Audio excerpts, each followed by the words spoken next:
Hello and welcome back to Lorehammer. I'm your bipolar friend Marquino, or Trevor Buzak, as some like to call me. Joining me today, we got Gerald, the tech priest. Welcome, homie. Praise be the Omnissiah. Praise be to him. Let us all pour one out for the Omnissiah. And by pour one out, I mean like some WD-40, some type of motor oil, perhaps. Whatever you got at hand. Only the most sacred of holy oils. We also got Nick. Hey, pleasure to be here as always. Yeah, we got a fun episode today. We got part 2 of the Adeptus Arbites, and in this episode, we're going to go through some organizational things, different ranks, how they promote through the ranks, and of course, they need Wargear to be able to crush rebellion. So we're going to be talking about different Wargear options that they have available to them too. But before we get into that, we'll just do some quick housekeeping. You know, I like to try to keep this quick so we get to the sweet, delicious 40Ks content. Join the Discord. We got our gangs versus Arbites warfare happening this week. We've been voting people, voting lore and seeing who's winning. Some people have crushed others, and it's been fun to watch and read all the different little stories that have been going on. I think we'll be doing this for next week as well, so there's still time to join the Discord and get involved and see what's happening in that regard.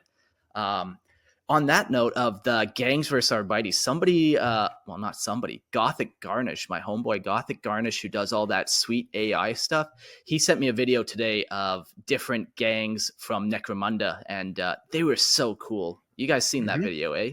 Oh, yeah, it was awesome. Very cool. Yeah, it's funny, man. Like online, some people are just get this rage boner for AI, and I get it, man. There's a lot of shit out there. Like, I could do AI stuff, but I can't do art AI. And Gothic Garnish is a professional, man. It just looks bang on what it has to be. I don't know how he does it. It's not like he's just going on to fucking AIgenerator.com and typing Necromunda gang and seeing what he gets. Like, he does Photoshop and he puts some art and whatever. So go check out his Instagram page because he does a bunch of this sweet artwork. And if I didn't tell you it was AI, partly AI, you'd probably never know. Well, the cool thing is, too, with the Gangs and Arbites one that he sent us, it's not just pictures, but it's actually like video clips, which blew my mind. Yeah. Man, and I just imagine what this guy's going to be getting up to in like 6 months, you know, when the next AI update kind of comes out or whatever. And we're entering a brave new world that is both fun and frightening all at the same time. Such as the March of Time. And if you want to... Such as the March of Time. And if you want to get in on participating in these lovely live streams, you can join our Patreon. Just throw us a couple bucks, like $2.50 gets you the ad-free version of each episode, and then $5 gets you a video version. So what are you doing? Why aren't you sign up for the Imperial Tithe? Are you a heretic? Are you? I know I'm not. I'm even signed up to my own Imperial Tithe because I don't want to be labeled no heretic. Yeah, absolutely. Me too. One of the best things, too, about joining the Patreon is it gives you access to the live chat room. We always do a calling guest at the end of the show. And I will probably say this every episode, but it is my favorite part of the show, getting to hear from members of the community. I mean, when I first started listening, that's what I did. I was a calling guest. So, yeah, anyone that wants to give us their 2 cents, hop in, join the Patreon. Then you can join us at the end of the show and talk 40K with us. Yeah. The active chat room is just sweet. I see people jumping in right now and getting involved. So very cool stuff. All right, housekeeping finito and finished. So let's dive into the Adeptus Arbites. The Adeptus Arbites are a grim and unyielding force. The Emperor's hand of justice is the most lawless and forsaken corners of the galaxy. Bound by the unflinching code of discipline, the Arbites enforce the laws of the Imperium with relentless efficiency. Their ranks structured to reflect both their brutal purpose and unwavering loyalty. Promotions within the organization are earned through merit and unyielding service, with each rank a testament to one's ability to bring order to chaos and exact justice without hesitation. From the lowest arbiter, enforcer of the Emperor's will, to the exalted position of judge, who commands authority over entire sectors, the path to advancement is carved through loyalty, strength, and an unshakable resolve to impose the Emperor's law at any cost. The Arbites heraldry is one of strict order, where even the slightest deviation from duty is met with harsh discipline. and every member is driven by a singular purpose of maintaining the Emperor's unrelenting justice across the galaxy. Yeah, the Adeptus Arbites. Definitely go jump back to the last 2 episodes ago, I think it was, and catch up on all the other things. We talked a whole bunch about what actually do these guys enforce. What is the Imperial law? We talked about that massive library on Terra that is just full of legal books and stuff, just meters and meters high, 200 meters high of just law paperwork. We came across the fun term law lords as well, which, I copywrote that for myself, and now that's mine. We'll see how that handles it, though. But yeah, a lot of fun, these guys. They're just the Emperor's law enforcement, and they don't worry about petty crime, but they worry about big stuff. Like, are you fulfilling the Imperial tithe? Are you interrupting the output of the planet, or is there a chance that you're going to turn to chaos this planet? They focus on high level crime. Yeah, we definitely had to go back and file an injunction with Lorehammer Legal to get their name changed. So we're in the process of getting it changed to Lorehammer Law Lords. It's a little bit of a tongue twister. Yeah, Expect the wait time to be within I don't know, anywhere from the next 5 to 10 centuries, probably. Yeah, that seems reasonable. Yeah. But we're on it soon, TM. So let's talk about their organization and how this whole system actually functions. They're built on every planet in the Imperium. You can basically find some type of Adeptus Arbites, whether it's a lone individual or a whole courthouse of people. It's a huge organization. The Adeptus Arbites is a grim pillar of Imperial justice. Its unyielding hierarchy, a reflection of the Emperor's immutable law. At its apex stands the Grand Provost Marshal, a figure of immense authority who represents the arbiters on the Senatorium Imperialis as one of the High Lords of Terra. Beneath this pinnacle of the power are the Marshals of the Court, senior Arbites, officers who oversee vast sector-spanning jurisdictions, known as precincts. These figures enforce the Emperor's will across countless worlds, their reach inescapable. The Adeptus Arbites divides itself into 2 primary branches: the judges, who embody the Imperium's legal code, and the arbitrators. I keep saying it, I keep shortening it, but it's arbitrators. It's paramilitary enforcers. Judges interpret and apply 10,000 years of Imperial law to both criminal and civil cases, while arbitrators wield force to capture and punish those who dare defy the Lex Imperialis. These 2 roles, distinct yet intertwined, converge on the highest echelons, where senior judges and arbitrators ascend to the rank of Marshal of the Court. Here, the boundaries blur, and judges take on the field approach to apprehend criminals, and the arbiters preside over trials steeped in solemn judgment. It's crazy, just how much legal code there would really be. 10,000 years of legal code. Sometimes I picture like how our law system works and just how it stacks on top of each other, and you have to call back to this case that only happened 50 years ago, but seems like ancient law, and it really wasn't. It was in some of our people's lifetime. But these guys, they have to go through 10,000 years of legal law to try to figure out who's guilty and who's not. But I think the easy answer is everyone's guilty. Save a step there. Oh yeah, for sure. I mean, if you apply this to like our modern day and age, the beginning of our modern era, AD, started 2024 years ago, and think about how little information we have from back then, record keeping wise. Yeah, this is 5 times older than that. Yeah, so I couldn't even imagine. And we're just one planet. This is an entire galaxy of laws. Yeah, entire galaxy of 1 million worlds. So There's some paperwork there. Yeah, so there just has to be like planets dedicated to growing and cutting down trees just for the Arbites paperwork alone. Oh yeah, for sure. I mean, how many of those Arbites do you think like they get a crime in front of them and they're like, "Man, I really don't feel like doing the paperwork, so here's a bolt around to the head. We'll call it a day." Yeah.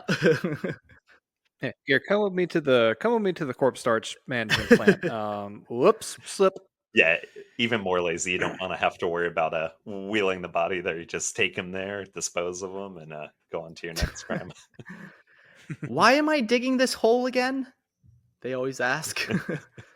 Just keep digging, you'll find out. Don't worry about it. Within each division lies a labyrinth of ranks and roles, each as precise as it is merciless.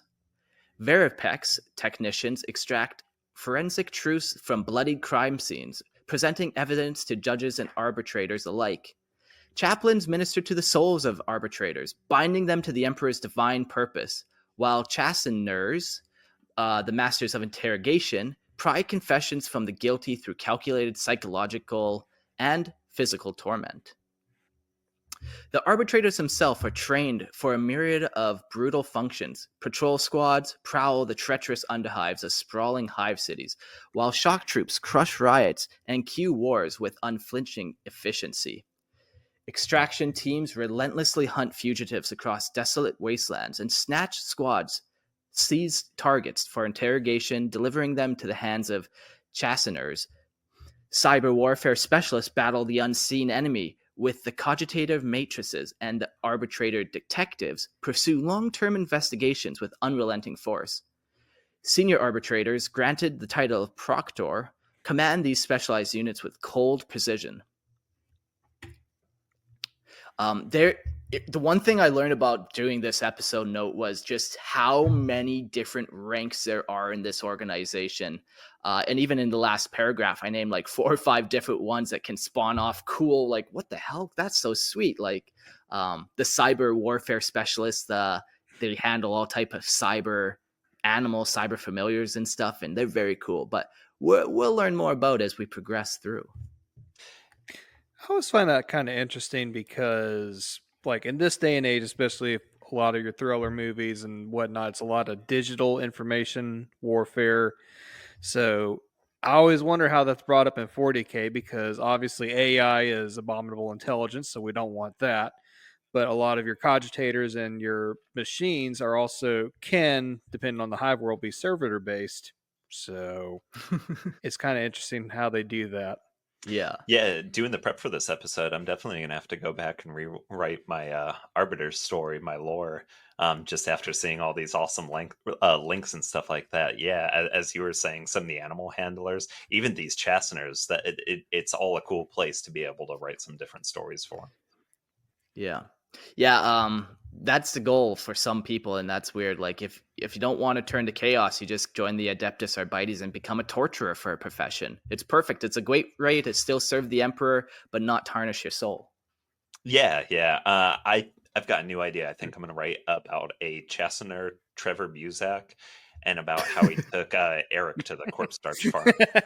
Oh God, yes. I need it in my life now. In the grim darkness of the 41st millennium, become an Adeptus Arbites. You're still a piece of shit, but you're not damned to chaos. The physical bastions of the Arbites are the precinct-fortresses, armored monoliths of Imperial authority present on nearly every world. These fortresses, fully enclosed and self-sufficient, are both citadel and courtroom, containing everything from archives and dungeons to barracks and orbital docks. Designed to withstand rebellions and anarchy, these fortresses house entire armies of arbitrators, ready to unleash judgment at a moment's notice. Yeah, these fortresses are so cool. This little piece involved orbital docks and stuff. So, last episode we talked about the fortress looking like an Imperial Aquila, and each wingtip has a different, this is your torture chamber wingtip. This one is where you just, it's your Wargear wingtip and all that kind of cool stuff. And in this wingtip, they get coffee breaks. This week you take your coffee Some breaks. good old recap stations. If there's anything about the Imperium, they love their symbology, don't they? Yeah. Among the Imperium's most disciplined and formidable servants, arbitrators often find themselves conscripted into the retinues of inquisitors. In this role, they become inquisitorial acolytes, enforcing the Emperor's will across the stars without the constraints of a single world jurisdiction. Their ties with the Ordo Hereticus are particularly strong, as both organizations root out heresy with unyielding ferocity. Feared from their freed from their precincts, these arbitrators, now ironically termed enforcers, roam the galaxy, punishing lawbreakers wherever they dare hide. This relationship with them and the Inquisition, it's very neat how it kind of goes hand in hand, and they both have such a similar job, especially them in the Ordo Hereticus of, they're looking for traitors, and like one of the main ways that you lose like your Imperial tithe or your Manufactorum tithe or whatever you're trying to produce, it's a chaos uprising. So you keep your eye ever watchful for them, and then these guys have a way of just dealing with it. Yeah, Big Brother is always watching you in the Imperium. No matter where you go, you could be, unless you're in like the very deep of the Underhive where it's just lawless territory. There's cameras, or someone's always going to be ratting you out. I don't care who you are, where you're from. Yeah, that's a song I shouldn't sing, but I did it anyways, just for the people. That's their motto, I think, as they just hunt down everyone who does anything even slightly wrong. It's like, hey, you're only allowed to blink 18 times in a day.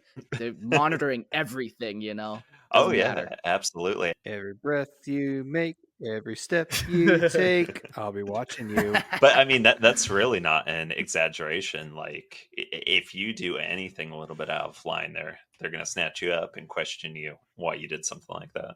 Yeah. Yeah. It's funny you accidentally call them arbiters in the beginning, because I keep flashing back to the alien from Halo. I'm like, wait a second. Not my boy Arbiter. Yeah. Just a seeker of truth, and a divinator of truths, maybe. But yeah, I definitely need to take some high Gothic classes. I'm thinking Trevor Buzak can definitely teach me a thing or two about how to read some high Gothic. So maybe that's an episode at some point. Oh, for sure. Every $1 we get in from our Patreon, I've got a jar right behind me. I'll show you guys later. Just been sticking those $1 in to send Trevor Buzak to a high Gothic school. We'll make it happen.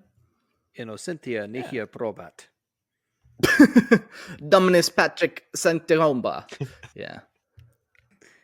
In nomine Patri et Filii. Okay, I'm not going to do that. Amen.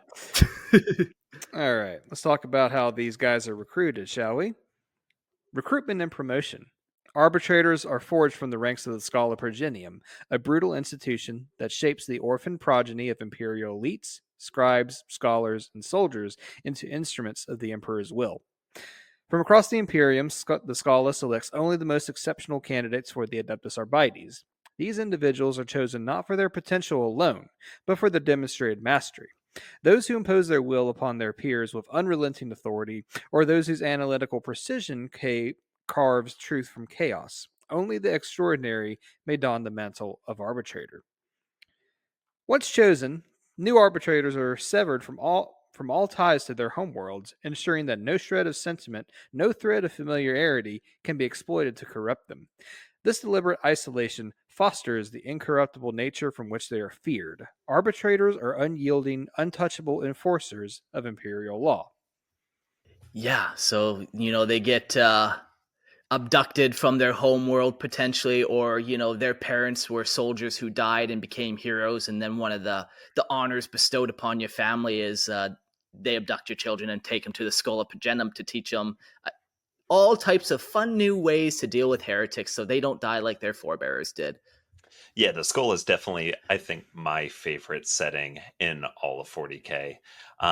Every single person that gets taken there is an orphan, and you think in a galaxy erupted in warfare, there's going to be an unending amount of orphans that they're going to take.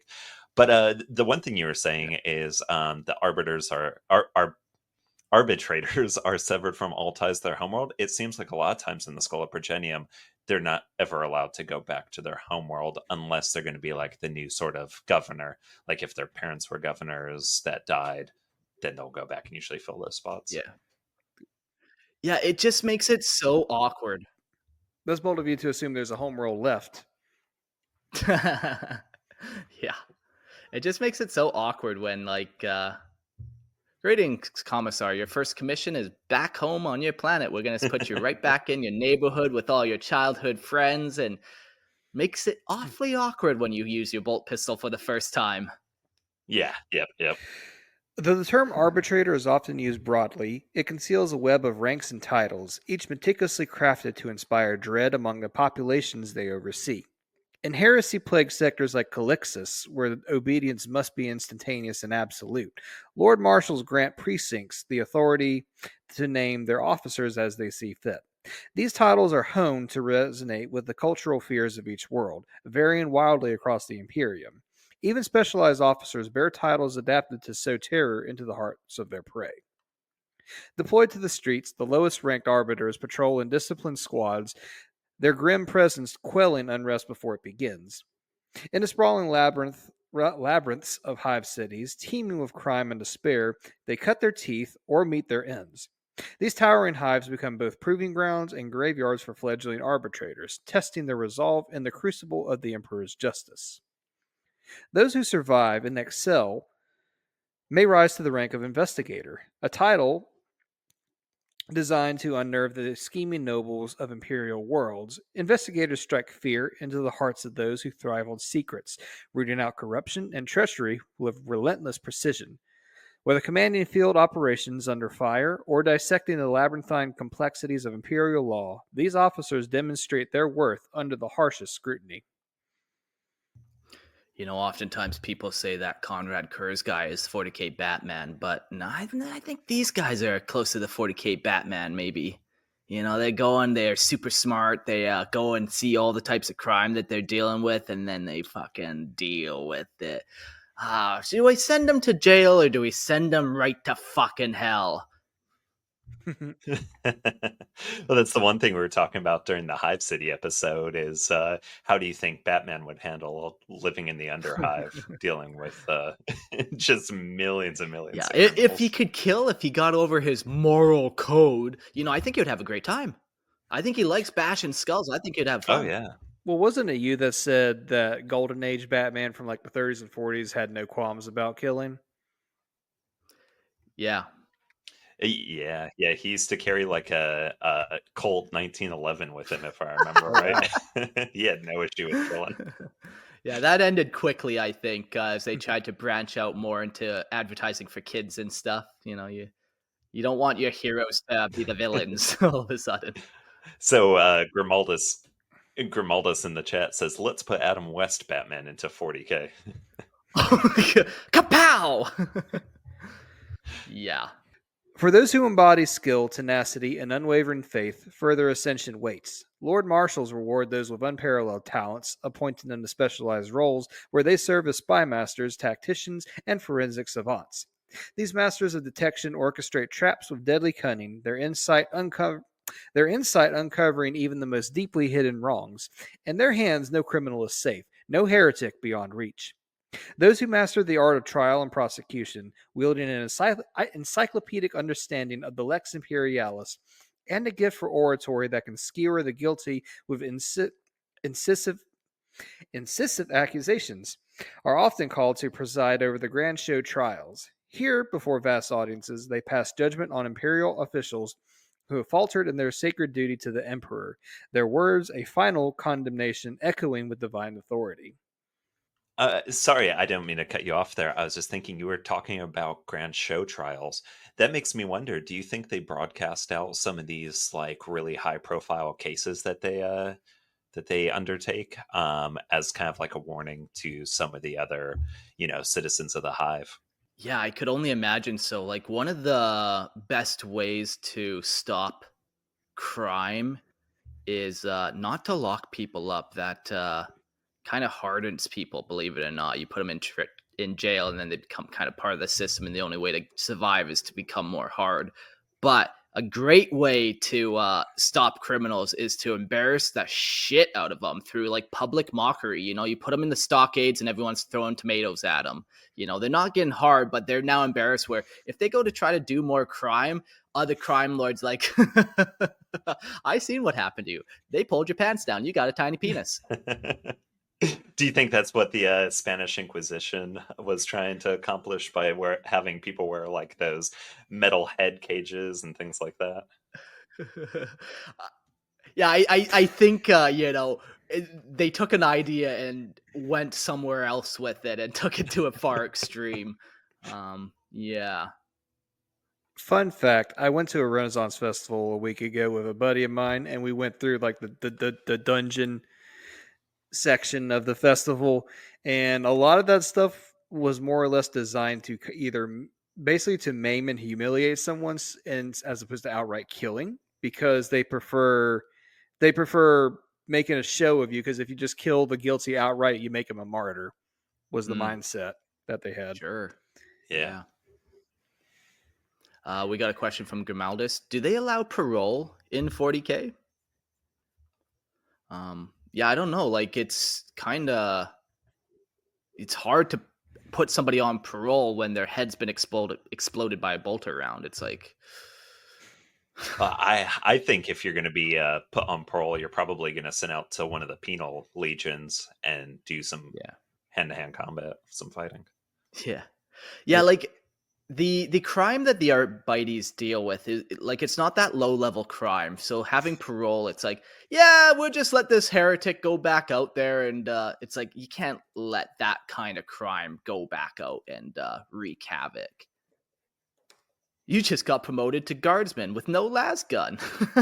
That's parole. Perfect. Yeah, absolutely. Here's some knuckle dusters. Go fight that orc over there for me. Parole is becoming a servitor. That's what Purge says. Yeah, yeah. These are all great parole options, which, Yep. I think the bolter to the back of the head is probably superior. What I would choose as opposed to any of these. Oh yeah. You don't think they have any sort of GPS ankle bracelets or anything like that they're going to strap on some people? They must, and maybe we'll find out more about it. But like, it would only be for, in my mind, like planetary governors or like really high up people who have so much power where they actually deserve that trial. And I guess too, like the other thing is like, what happens for we talked about some of these cases of law lasting 100 years just because they have to go through 10,000 years of paperwork to figure out what's happening. Maybe they get to go on parole for that, some of them, but I think it would really only be for like super high level planetary lords and their children, or, that kind of level people. Oh yeah, absolutely. And we've talked about it in the past. There's always someone ready to take your spot if they end up, deposing of them. Yeah. You're just another cog in the machine. If you get a little rusty or squeaky, oh well, time to replace. Yeah, I love that saying, squeaky wheel gets the grease. And I'm like, no. Squeaky wheels get replaced. Like, you replace that shit. You don't let it keep squeaking and hope it's going to get better. No, its time has come. It's been worn out. You get a new one. If you're causing a fuss, you get a new one. Especially if you have a shed full of 10,000 wheels. Yeah, exactly. And you have free labor to just make even more wheels all day long, every day. The quota of this whole planet is more wheels. And if you don't meet it, you all get, damned to make more wheels in jail. So you're basically trading your smog-covered hablock with a smog-covered hablock with bars and a smaller room. Okay. Arbitrators with a talent for unrelenting brutality, tactical genius, and battlefield command, those who have survived countless engagements that would kill lesser beings, are promoted to the rank of proctor or marshal.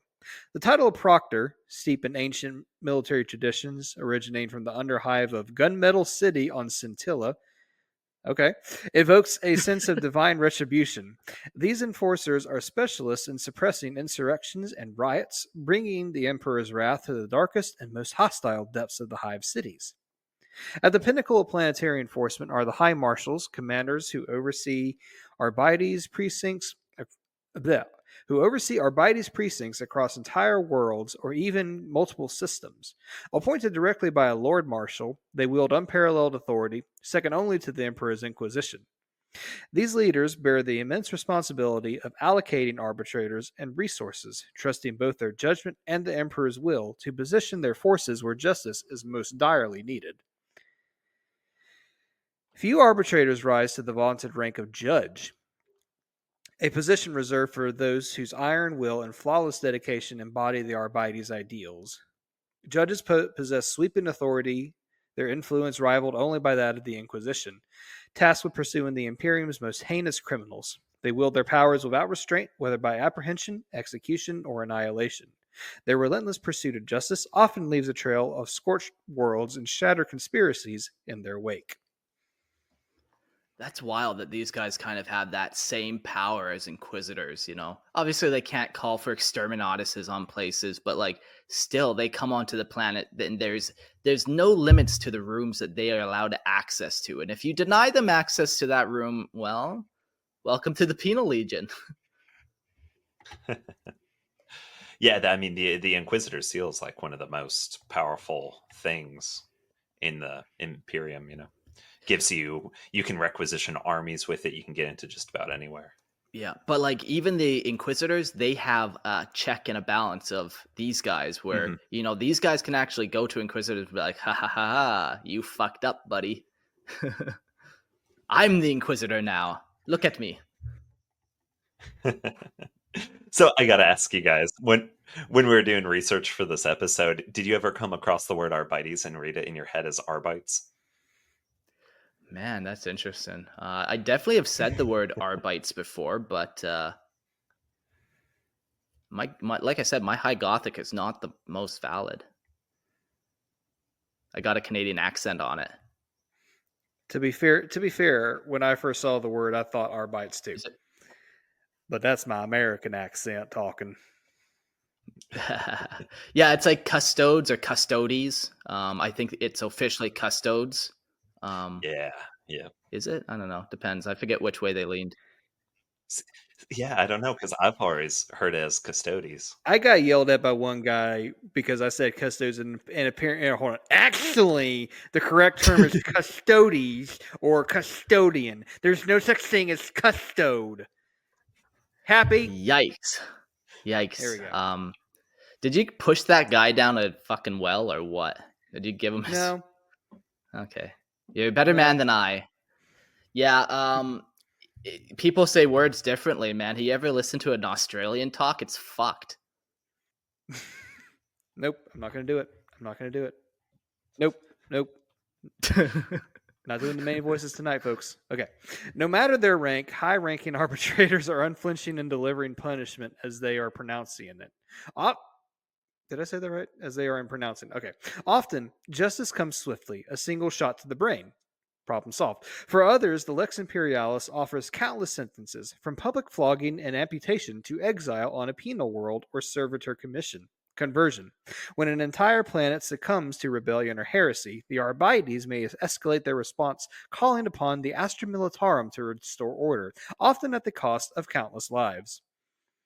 That's crazy that they have the power to kind of requisition the Astra Militarum like that. Like, they have their own army, but if they even need more than that, or they just don't want to sacrifice their own guys, they can call in some guardsmen. Like, come on.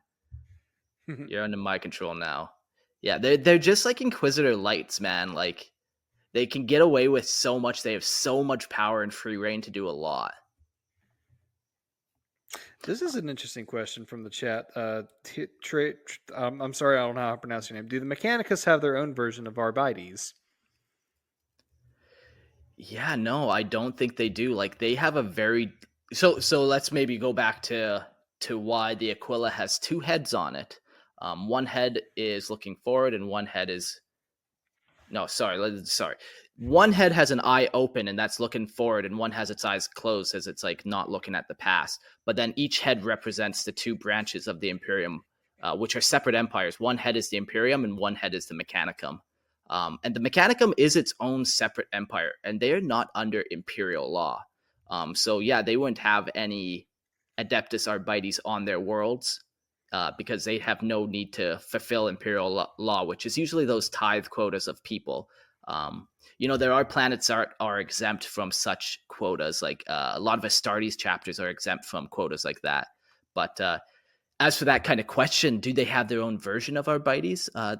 Maybe they kind of do, but it's so different. They're not maintaining the same laws, so their version of it wouldn't be anything remotely similar. Like, what would they be looking after? Like tech heresy more so, then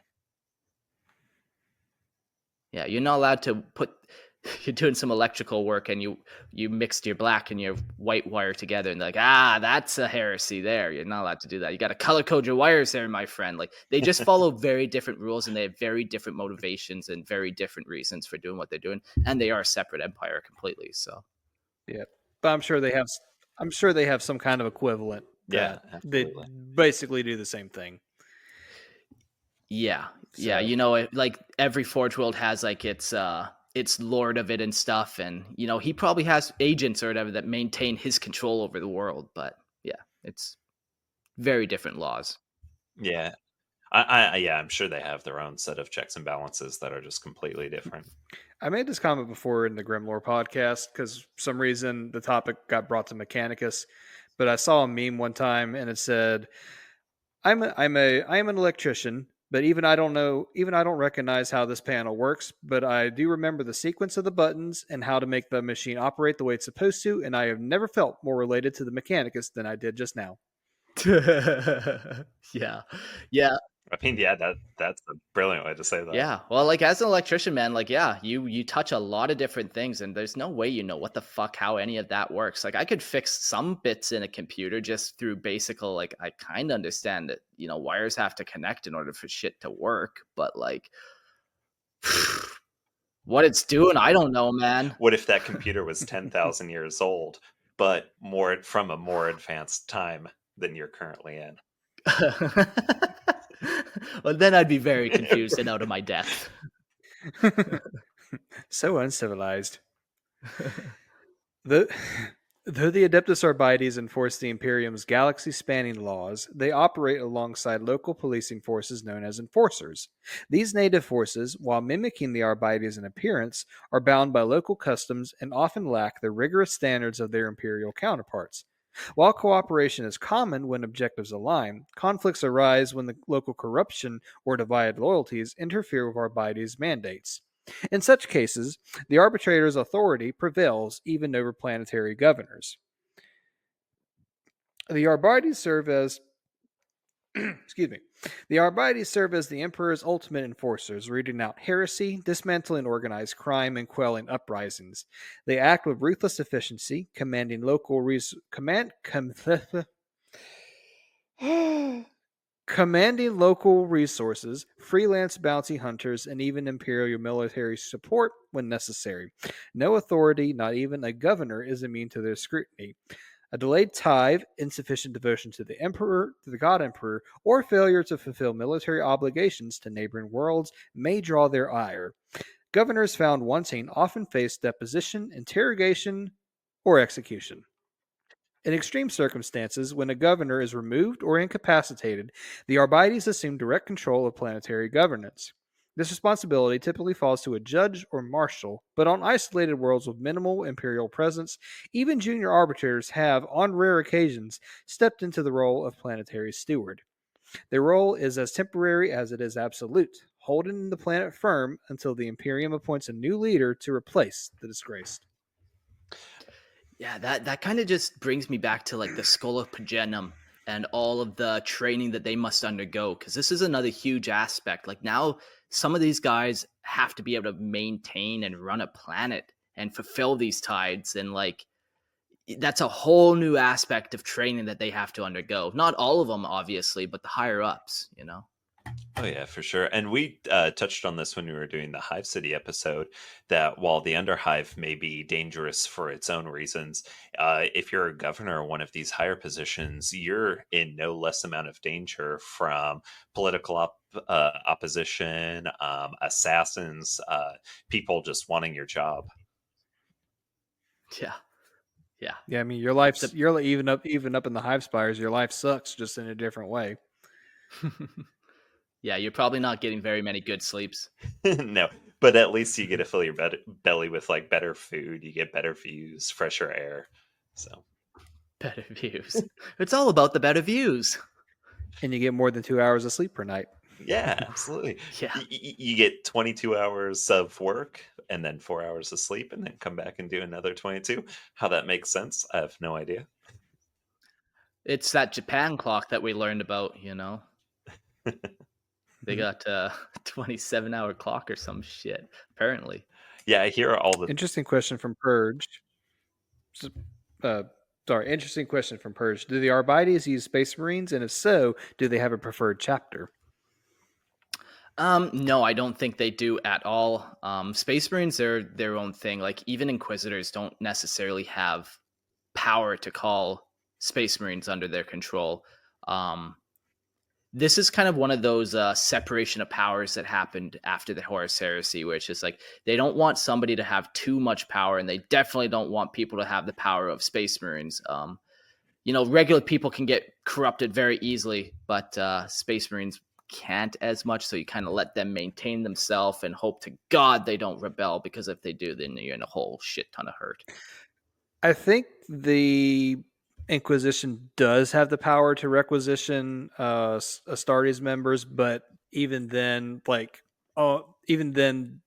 think the Astartes do have the ability to say no, or at least be able to say no and live to tell about it. So, Yeah, like I've always kind of viewed it as like an Inquisitor has to request an Astartes, um, and that Astartes could say no, but typically they're going to say yes and help out. But they don't want to. There is that request, it's not a demand. I feel like it's kind of like that situation of like you don't want to push it too far and then piss off one side or the other, because both basically have the power to exterminate your planet if you really like cross the line. right. Yeah, So yeah. Well, let's get into some arbitrator ranks then. You've got at the very top, you've got the Grand Provost Marshal. The Grand Provost Marshal stands as the apex of the Adeptus Arbites, commanding its vast networks of enforcers and ensuring the Imperium's laws are upheld throughout the galaxy. Operating from the Hall of Judgment on Terra, these figures shape the Arbites' overall strategy and policy, balancing the enforcement of Imperial law with the demands of galactic scale governance. At the Supreme Arbiter of Justice, the Grand Provost Marshal holds ultimate authority over the Adeptus Arbites operations, from the smallest precincts in remote hive cities to the colossal planetary headquarters and key systems. Beyond this monumental role, the Grand Provost Marshal is also a High Lord of Terra, one of the 12 most powerful individuals in the Imperium. As a member of the Senatorum Imperialis, the Imperium's ruling council, they wield significant influence over the broader governance of humanity's vast empire. From this seat of power, the Grand Provost Marshal not only directs the Arbites, but also advises on matters of state security, law, order, and ensuring the Imperium's continued survival in the face of unending threats. Their dual responsibilities demand an unparalleled combination of legal expertise, strategic brilliance, and unwavering loyalty to the God Emperor. Yeah, so the big honcho, part of the one of the 12. I did pull up who else is in the High Lords of Terra, and I'll read that real quick to kind of just give you guys a better idea. There's the Master of Administratum, the Ecclesiarchical Representative, the Ecclesiarch of the Adeptus Administrorum. The Inquisitorial Representative was the second one.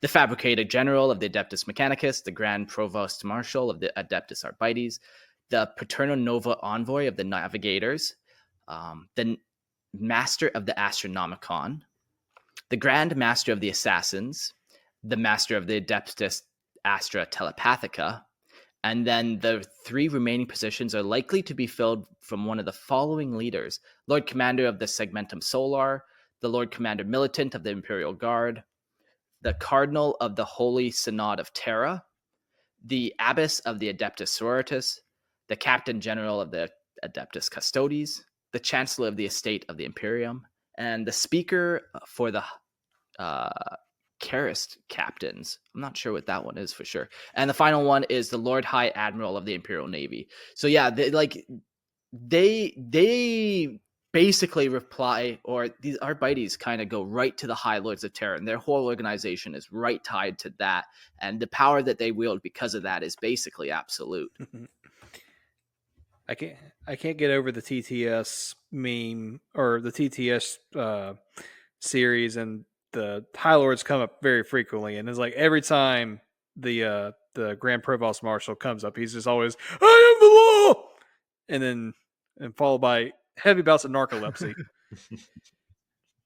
Ah, perfect. Yeah, that'd be a fun episode to do, actually. There's so many different titles, and like, what are they all up to for sure? Yeah, we'll definitely have to do that because I'm curious. Because the Imperium takes different parts from like feudal ruling classes. If a High Lord of Terra dies, is it like one of their children that takes their spot, or is it kept within the family? Do you know, or does someone else come in? Yeah, like I'd imagine, depending on which one it is, like, yeah, I could see the master of the administrarum being like maybe a family member, or definitely, the navigators or the astropaths, potentially for sure, you know. But the Adeptus Arbites, is that a family member? Probably not. They try to cut that familial tie right at the Scholia Pagena, so they probably don't Yeah, track very it true. down that far. Yeah. Okay, so the next guy we have is the Lord Marshal.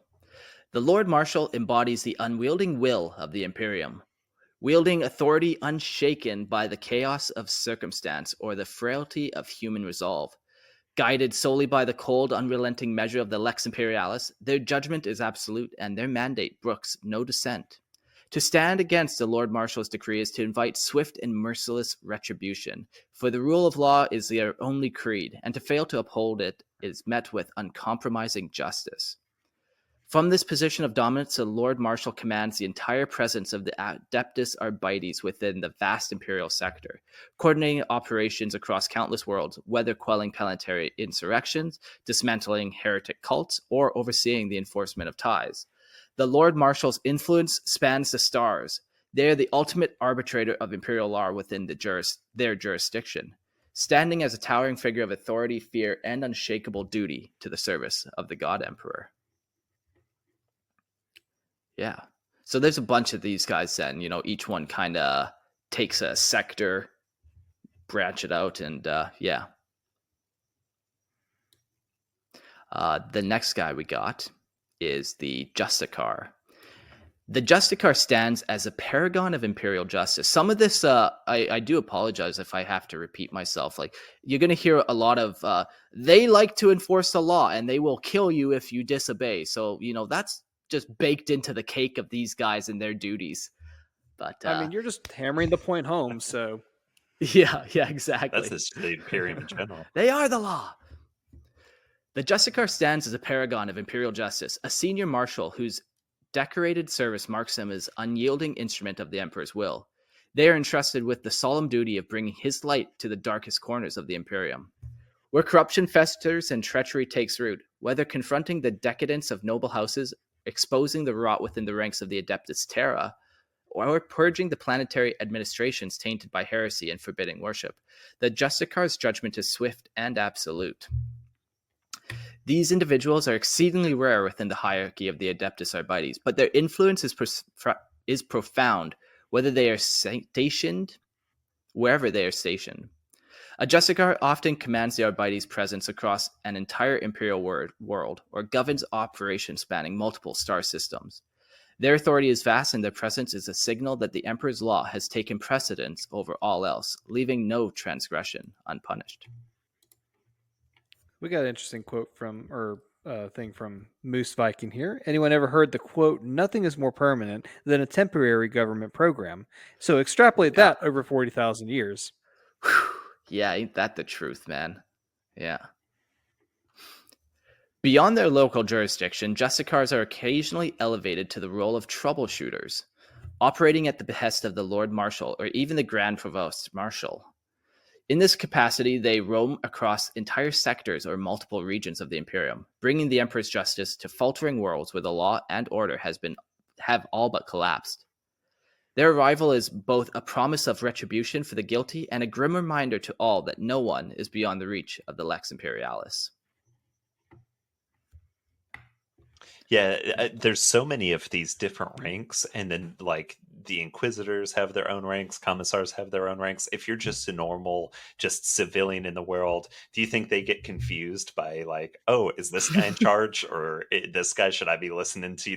The third person in the room. Yeah. Yeah, I think they just listen to all of them. I don't think they get much they just know Arbites, okay, we got to listen to all these guys. There's no dissent. Yeah, for it'd be sure. really unfortunate if all three are telling you something completely different. Yeah, jeez. Imagine how confused the writers must be. Meta talking here. Imagine how confused the writers must be when they have to create all these different titles and not try to overlap Oh yeah, for for sure. any of Yeah. them. It is interesting, kind of just their relationship to the Inquisition. I'm just trying to gather my thought. Maybe I need to come back to this thought actually when I can formulate a little better. Let me carry on. I mean, you make a point because as soon as Nick said in the last or in our last talk about that they're basically sugar-free Inquisitors. Now I can't wrap my mind around that. Yeah. So it's kind of bizarre. But I guess the next step down from the Justicar would be the Marshal.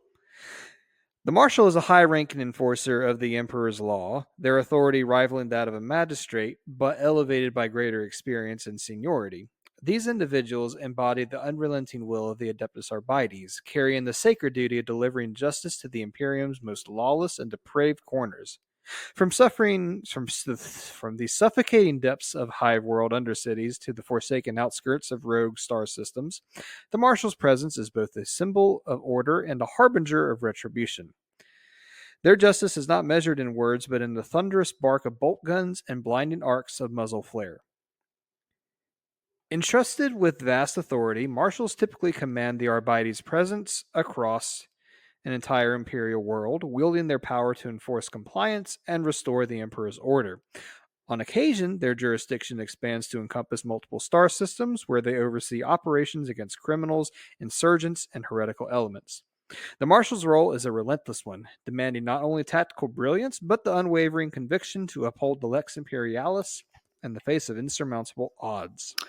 Yeah, so just more guys that if you fuck up, they're gonna take it out on you and make sure you get your just desserts. Yeah. And this is kind of, I think I can formulate that thought better. So within the Inquisition, we have so many different ideologies. You know, we have radicals and we have purists, and then even those break down into so many different branches. Like these ones are willing to deal with Xenos, and these ones aren't. And you know, there's so many different ideologies in the Inquisition. But when it comes to the Arbites, seems to be only one ideology, and that is there's only varying degrees of guilt. And all of you guys are guilty of a crime at one point in your life. There's this uh, it's not really a saying, but there's this kind of thing where the average human breaks 3 laws a day in like a place like Canada or America, whether it's just jaywalking or whether it's, you know, doing something so mild like that.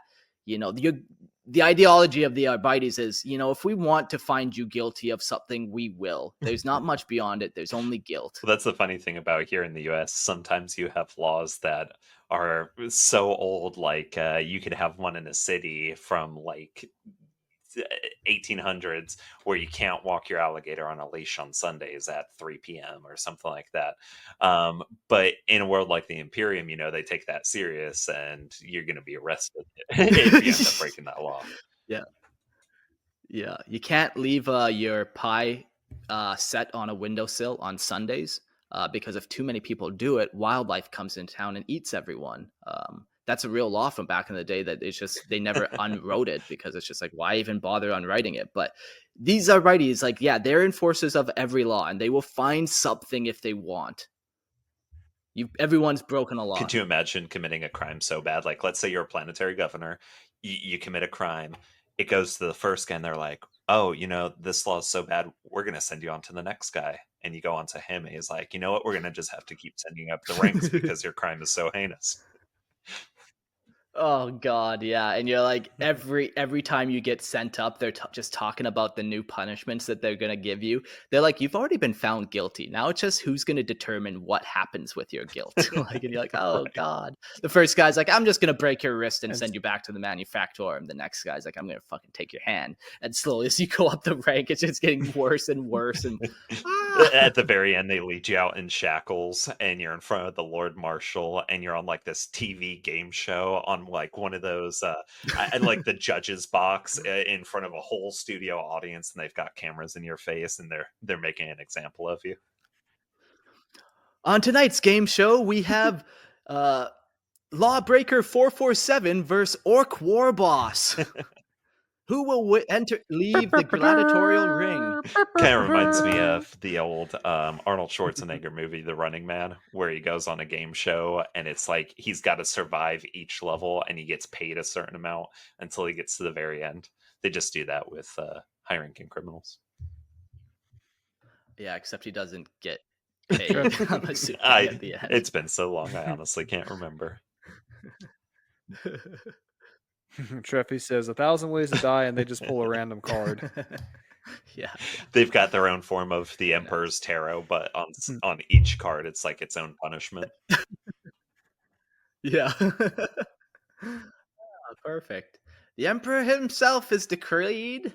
Pulls card. Instead of cards against humanity, it's cards against the Imperial.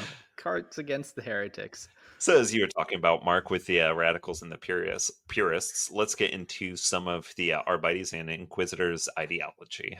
So you've got the magistrates. The magistrates are a senior, highly experienced judge within the Adeptus Arbites, entrusted with the solemn duty of adjudicating the most complex and perilous case of heresy, sedition, and treason. Their role is one of both gravitas and ruthlessness, for in the face of corruption and rebellion, the magistrate's word is law, and that law is often final, swift, and fatal.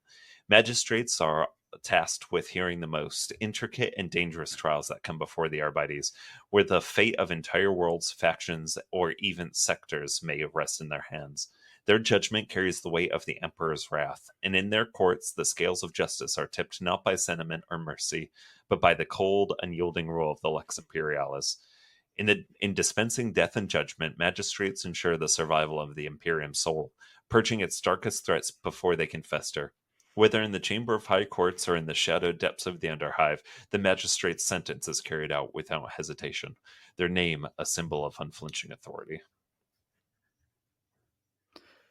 So once again, it sounds very much like everyone else. Hey, you ever wonder if the punishment is just going through all this? Like you know, when you have to go deal with legal problems, it's just a nightmare of paperwork and just like now you filled this out wrong and now you have to pay all these new legal fees and like all these ranks are just so similar and like the whole punishment is just going through this system and you're like, God damn, this is brutal. Somebody kill me already. Like, fuck, I can't be passed on to the next guy. Like, I don't care what his rank is. Like, I know I'm fucked. The punishment is already this.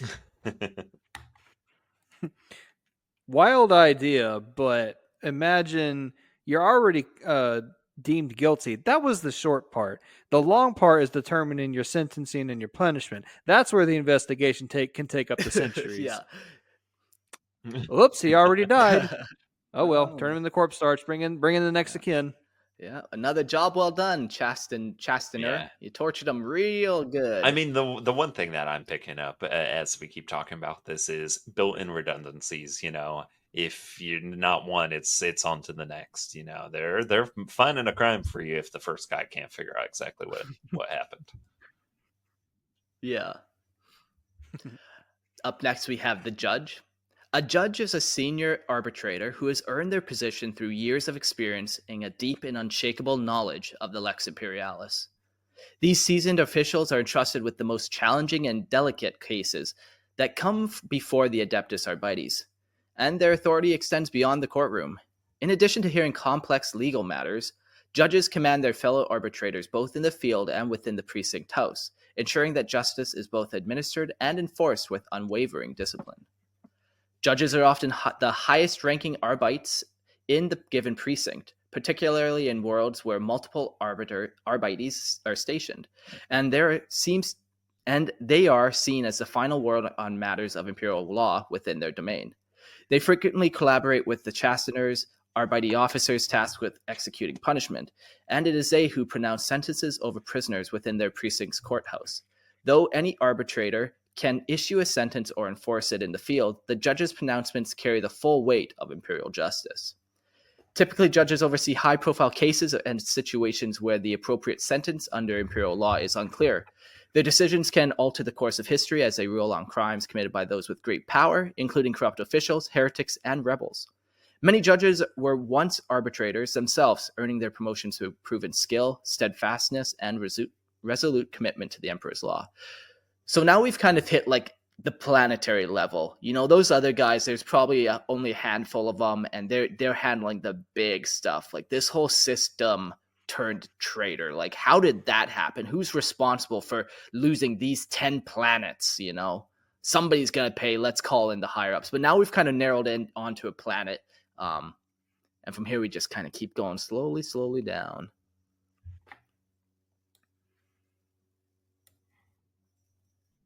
Yeah, I can kind of see like all these titles, they do all the same thing, but I think from what I'm gathering, it's like the main difference is kind of the scope.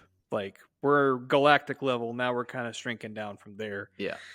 But to make another pop culture reference, since apparently that's what we do here in Lorehammer now, is anyone who's ever played Halo 3 and has fought brutes, notice how there are like 50 different shades of blue armor. So how can you tell? There's like 21 ranks just among the brutes in the Covenant. Like Captain, Captain Major, Captain Minor, Ultra, Ultra Minor, Ultra Major. It's like, it's just so redundant. Bungie, you are a fantastic gaming developer. What happened?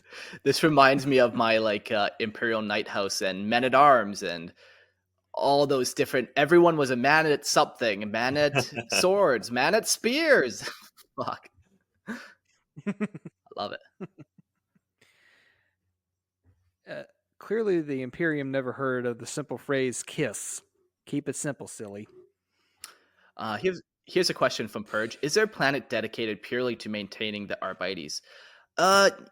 Probably not. Like each planet has its own courthouse precinct, so you know they're pretty self-sufficient, and that precinct has everything that they need, from war gear to food supplies to orbital docks to everything that they need. But if there was one place where everyone kind of goes, I forget what it's called. Is it the Hall of Judgment? Yeah, Hall of on Judgment on Terra? Terra. Yep. And that was so that would maybe be like the biggest meeting point, where that's where all the legal records are stored, and they have those mile high shelves just full of scrolls and all that kind of stuff. But even them, it's like that's not in control necessarily. That's not the spot where everything kind of branches out from.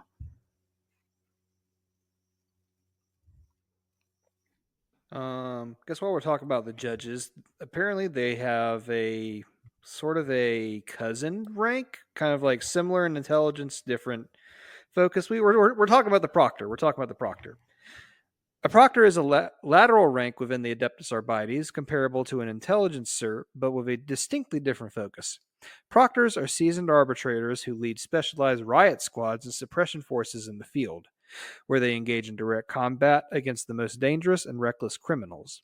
These officers are the tip of the spear when it comes to dealing with violent insurgents, mob riots, and armed rebellions, commanding their squads with ruthless efficiency that ensures imperial justice is delivered swiftly and decisively. The proctor's role is one of battlefield leadership and tactical expertise. When the emperor's law is under threat from those who would rise up in open rebellion, proctors are often the one who lead the charge, coordinating complex operations to suppress violence and restore order. They are experts in both crowd control and combat, fully prepared to face down the most heavily armed and fanatical criminals with unwavering resolve. Bolt around. Okay, crowd has been controlled. Crowd controlled. Yeah, instead of a water hose cannon, they got it filled with promethium, and they fucking blast flame on everyone. You literally read my mind as we were talking about last episode. Do they have any sort of non-lethal? Probably not. Yeah, so where the judges are kind of like they take the courthouse domain, and they are masters of all the legal warfare. These guys are master of the literal like warfare aspect of it, where they're kind of side by side in rank and position, except the role is different. One does like the courtroom and one does the battlefield. Which would you rather do? Do you think you'd rather be the paperwork pushing courtroom guy or the bolter wielding guy on the street? Can you imagine me just shuffling through pages and pages of legal documents trying to read all that? I'm like, I'm not qualified for this. Who promoted me here? You already do that with 40k lore as it is. What would you guys like to do? Oh man, give me that bolter gun. Yeah. Do you think because you're looking at paperwork so much that average, you're not even thinking about people as having lives at that point, you know? It's a resource, you're just doing resource management, you're just one small section of that. Just resource management, yeah. Just another heretic. You wouldn't be a good person if you got all the way past all these other ranks and now you're standing in front of a judge. You could pretty much assume that guy's fucked. Yeah, so maybe the judge is the proctor with just extra steps, where the proctor is like Oh yeah, for sure. bolt around to the head, where the judge is a little more paperwork involved, a couple more extra steps, but the end result, you're probably still getting a bolter to the back of the head. Yeah. Again, redundancies upon redundancies. So Next up, we have the antithesis to the movie Dumb and Dumber. We've got intelligence and intelligencer. Intelligencers are a highly specialized and weird rank within the Adeptus Arbites, serving as the spy masters, tacticians, and forensic experts of the organization. With intellects that are as sharp as their commitment to the Emperor's cause, intelligencers are tasked with the most delicate and covert operations, utilizing their vast knowledge of Imperial law, criminal activity, and the intricacies of human behavior to root out corruption, heresy, and subversion of the highest levels. They are the Arbites master strategists, employing their keen analytical mind to formulate complex plans and coordinate intricate operations that are often requiring a subtle hand, working behind the scenes to gather intelligence, decipher code messages, and track down the most elusive of enemies. In addition to their role as tacticians, intelligencers also serve as forensic experts, meticulously investigating crime scenes and gathering vital evidence that may be used to unravel a larger web of deceit and treachery. These guys kind of remind me of the FBI of, the Arbites a little bit. Yeah. While their work is often done in the shadows, away from the glare of public judgment, the importance of the role cannot be overstated. Intelligencers are usually are the unseen force that ensure the Arbites remain one step ahead of those who would seek to undermine the Imperium from within. Their loyalty is unwavering, and their cunning unmatched, making them a formidable and indispensable asset in the fight for the Emperor's justice. Cool. Yeah, that's definitely two words that you hear a lot, especially talking with the Arbites, is formidable and indispensable. Swift is another good one. Swift, yep. So if the last guy was the FBI, then we jumped down again, and now we got the CIS Miami type people, the crime scene investigators. The investigators are seasoned in. yeah. Investigators are seasoned and highly skilled arbitrators within the Adeptus Arbites, tasked with uncovering the hidden truths behind the most complex and dangerous cases, trained in the arts of inquiry. I got a question for you. Just what I was asking. Hey, let me. Investigators rely on a wide range of methods to expose criminal activity and subversion. Their approach is often multifaceted, employing a combination of sharp observation, building and leveraging a network of contacts, and using both charm and more ruthless tactics to exert information from reluctant witnesses and suspected criminals. As the Imperial equivalent of the real-world police detectives, investigators are experts in interrogation, surveillance, and piecing together evidence that seemingly unrelated sources. They excel at reading people, identifying the smallest inconsistencies in behavior or testimony, and using that insight to drive their investigations forward. While they may not always operate within the strictest bounds of the law, their ultimate goal is always the same: to ensure that justice is served in the name of the Emperor. Makes sense. Yeah, that's the goal. That's the theme of it all. Let me ask you this. This is making me think of a game I played when I was younger. Have you guys ever played the game where you have a conversation, but everything you say has to be a question? No, that's fun. So, like, have you played this game? I've played this game once or twice. Do you enjoy playing this game? I have yet to play this No. game, so I don't know if I would enjoy it or not. Oh shit, that's not a question. So what happens? I'm dead now. Game of bolt around to the head, and we go on to the next person. Fuck. Damn it. That's a fun game. I like that. Typically, veteran arbitrators, investigators, or often possess a wealth of experience dealing with the darker undercurrents of Imperial society. They have honed their skills over years of field work, gaining a reputation for their tenacity, intelligence, and the ability to crack the toughest cases. Their work is often grueling and dangerous as they delve deep into the murky depths of the criminal networks, heretic cults, and corrupt officials. But the resolve is unshakable, knowing that the Emperor's justice must always prevail. Yeah, very cool. This would probably be one of the coolest ones. Oh, Like, absolutely. you're not stuck behind the desk doing paperwork, although that does happen sometimes. But you're talking to the local druggies and like, where the heck did you get this super space crack from? Like, who's your dealer? We got to figure out what's hidden these streets. You're dealing with all these underbelly, and you're just kind of doing whatever you can, piecing everything together. Very And cool. if you don't answer the questions to their liking, they're going to send you to the chasteners, who are going to start taking your fingernails and asking you the exact same questions. Yeah. Purge Seraph in the chat actually said interviewing someone's grandma for a crime that happened generations before her. And what's funny is we've come across situations like that so far. Like, some of these court cases take 100+ years, so they're going to bring in your next of kin to keep questioning them. Where was your great-great-grandma on October 32nd, M42? I don't know. I never even met her. I don't know. Wrong answer. I don't like your answer. You're going to the chastener. They hold up a picture and there's like, is this your great-great-great-great-grandfather? And it looks like a Civil War picture, and it's like a super old, and you can't even see the person anymore. I don't know. I don't know. Yeah, this might be the one universe where like the sins of the father are passed on from one to the next, to the next, to the next, till somebody is fucking paying for this crime. Oh, yeah. The buck surely does not stop here. How far do you have to go to avoid parking tickets? Moose Viking asks. To the ends of the galaxy, and even then, there is that one arbitrator that goes, "Halt, citizen!" I know you. That's an Oblivion reference. Speaking of arbitrators, let's talk about them. Arbitrators of the unwavering. You got some fucking hella good segues, and that one was your best one ever. Quick.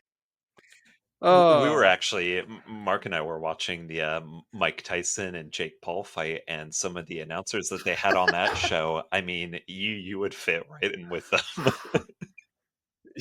Yeah. God damn.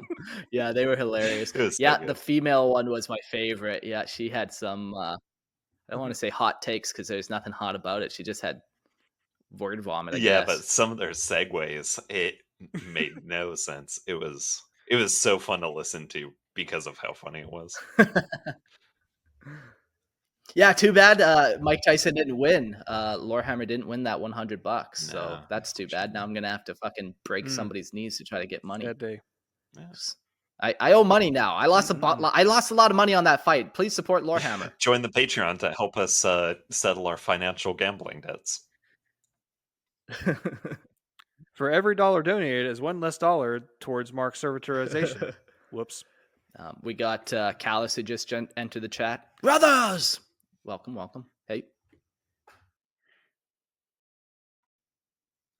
Callus says that shit was so rigged. Who do you think rigged it? Who do you think should have won? I hear on both sides like, oh yeah, fucking Mike Tyson rigged it. He should have won. And then the other guy says, no. Logan Paul rigged it. He should have won, or whatever. He forfeited, or whatever. Fuck it. Who do you think? I love Mike Tyson.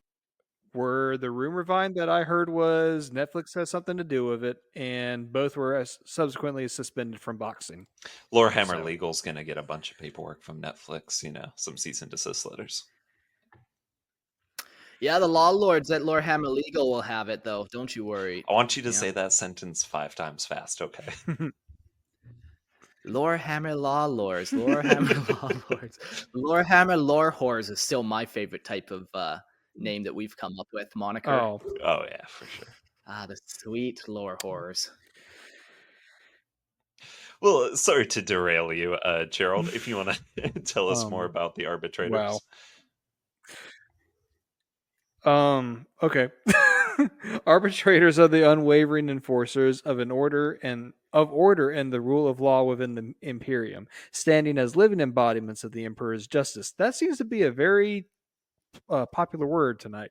Implacable and unrelenting, they are often seen as an unstoppable force, driven by an unyielding commitment to the upholding the law no matter the cost. Their sheer resilience and lethality make them nigh on impossible to kill, earning them a fearsome reputation across the galaxy. The arbitrators are the most common and accessible rank that the average Imperial citizen will encounter, typically under the most unfortunate of circumstances when they have violated the law that governs the Emperor's domain. Whether it is a minor infraction or a grave crime, an encounter with an arbitrator often marks the beginning of a swift and merciless judgment, for these officers are trained to deal with offenders with absolute efficiency. To break the law is to invite the Emperor's wrath delivered through cold, unflinching hand of the Arbites. In their eyes, there is no excuse, no mercy for those who stray from the path of order. Arbitrator's presence is a constant reminder that the Imperium's laws are absolute and that justice will always be delivered, no matter how harsh or absolute the punishment may be. Yeah, it seems like they always get their guy. Oh yeah, yeah. I was reading a little tidbit about the Arbites, and it was talking about how cold and unempathetic and calculating they are because they're dealing with hundreds of crimes every day, nonstop for decades. And after a certain point, you just get numb to it. Sure. That's what you want from your law enforcement, but yeah, sure. Next up, we have regulators. Regulators are a specialized arbitrators tasked with taking the law directly into the heart of the criminal underworld, whether on a city or a worldwide scale. These officers are specifically trained to navigate the treacherous depths where lawlessness and corruption thrive, confronting the most dangerous and cunning of criminals. Regarded as the Emperor's hammer against those who would defy his will, regulators are not only skilled in combat, but also in the art of intimidation, often using their reputation and fearsome presence to command respect. These guys definitely remind me of like an undercover cop. I doubt they're going in their typical sort of uniform. They're going in kind of dressed as a regular person trying to take down their guy. Yeah, that's a great way to look at it. Yeah. This kind of makes me think of the show called The Shield, which is basically like undercover cops that kind of do pretty dangerous gang related stuff. You gotta break the law to beat the law. I mean, gotta break the law to defend the law. Wait, are we the baddies? He pulls out his little handbook of little ex Imperialis that's like that big and is flipping through it, making sure he's in the good. We have servitors, flying babies with skulls on their faces. Our uniforms have skulls on their helmets. Are we the baddies? That's the thing about 40K is there's no good guys. And the crazy thing is the Imperium's only like the middle of how evil they are. Regulators are well versed in the tactics of crime syndicates and the insidious works of illicit networks, able to infiltrate and dismantle even the most secretive of operations. Armed with the full weight of the Emperor's authority, they will stop at nothing to bring even the most elusive criminals to justice, whether facing rival gang lords, smuggling rings, or cultist cells. Regulators excel in meting out swift and final justice to those who think themselves untouchable. In their eyes, the criminal underworld is just another battlefield to be dominated by the rule of law, and they are the relentless enforcers, dedicated to purging it from the Imperium, one criminal at a time. Yeah, purging is definitely one way to say that. Yeah. Yeah. Yeah, the sting operations of him going undercover. Yeah, just doing this heinous stuff, and then you finally break the one crime where he's like, "Gotcha," and he calls in all these the next group of enforcers to come just raid the facility, and they're like, "Oh, Oh yeah, you got to have nerves of steel, I'm sure, doing a job like that. Especially, we kind of touched on just how dangerous some of these gangs are. yeah." Enforcers. Enforcers are highly trained arbitrators, specifically chosen to maintain order in the most chaotic and dangerous situations. These stalwart individuals are experts in quelling riots, civil disturbances, and other forms of mass unrest that threaten to tear at the fabric of Imperial society. Enforcers are the embodiment of unwavering discipline in the face of disorder, standing shoulder to shoulder with their fellow arbitrators, enforcing the Emperor's will in the streets or wherever lawlessness reigns. Their training is focused on controlling large crowds, neutralizing violent insurgents, and upholding the peace when the threat of anarchy is at its peak. Whether they are facing a mob of violence or Whether they are facing mob violence or dealing with well-armed insurgents, enforcers are the shield of the Imperium. Imposing the Emperor's justice was a heavy hand.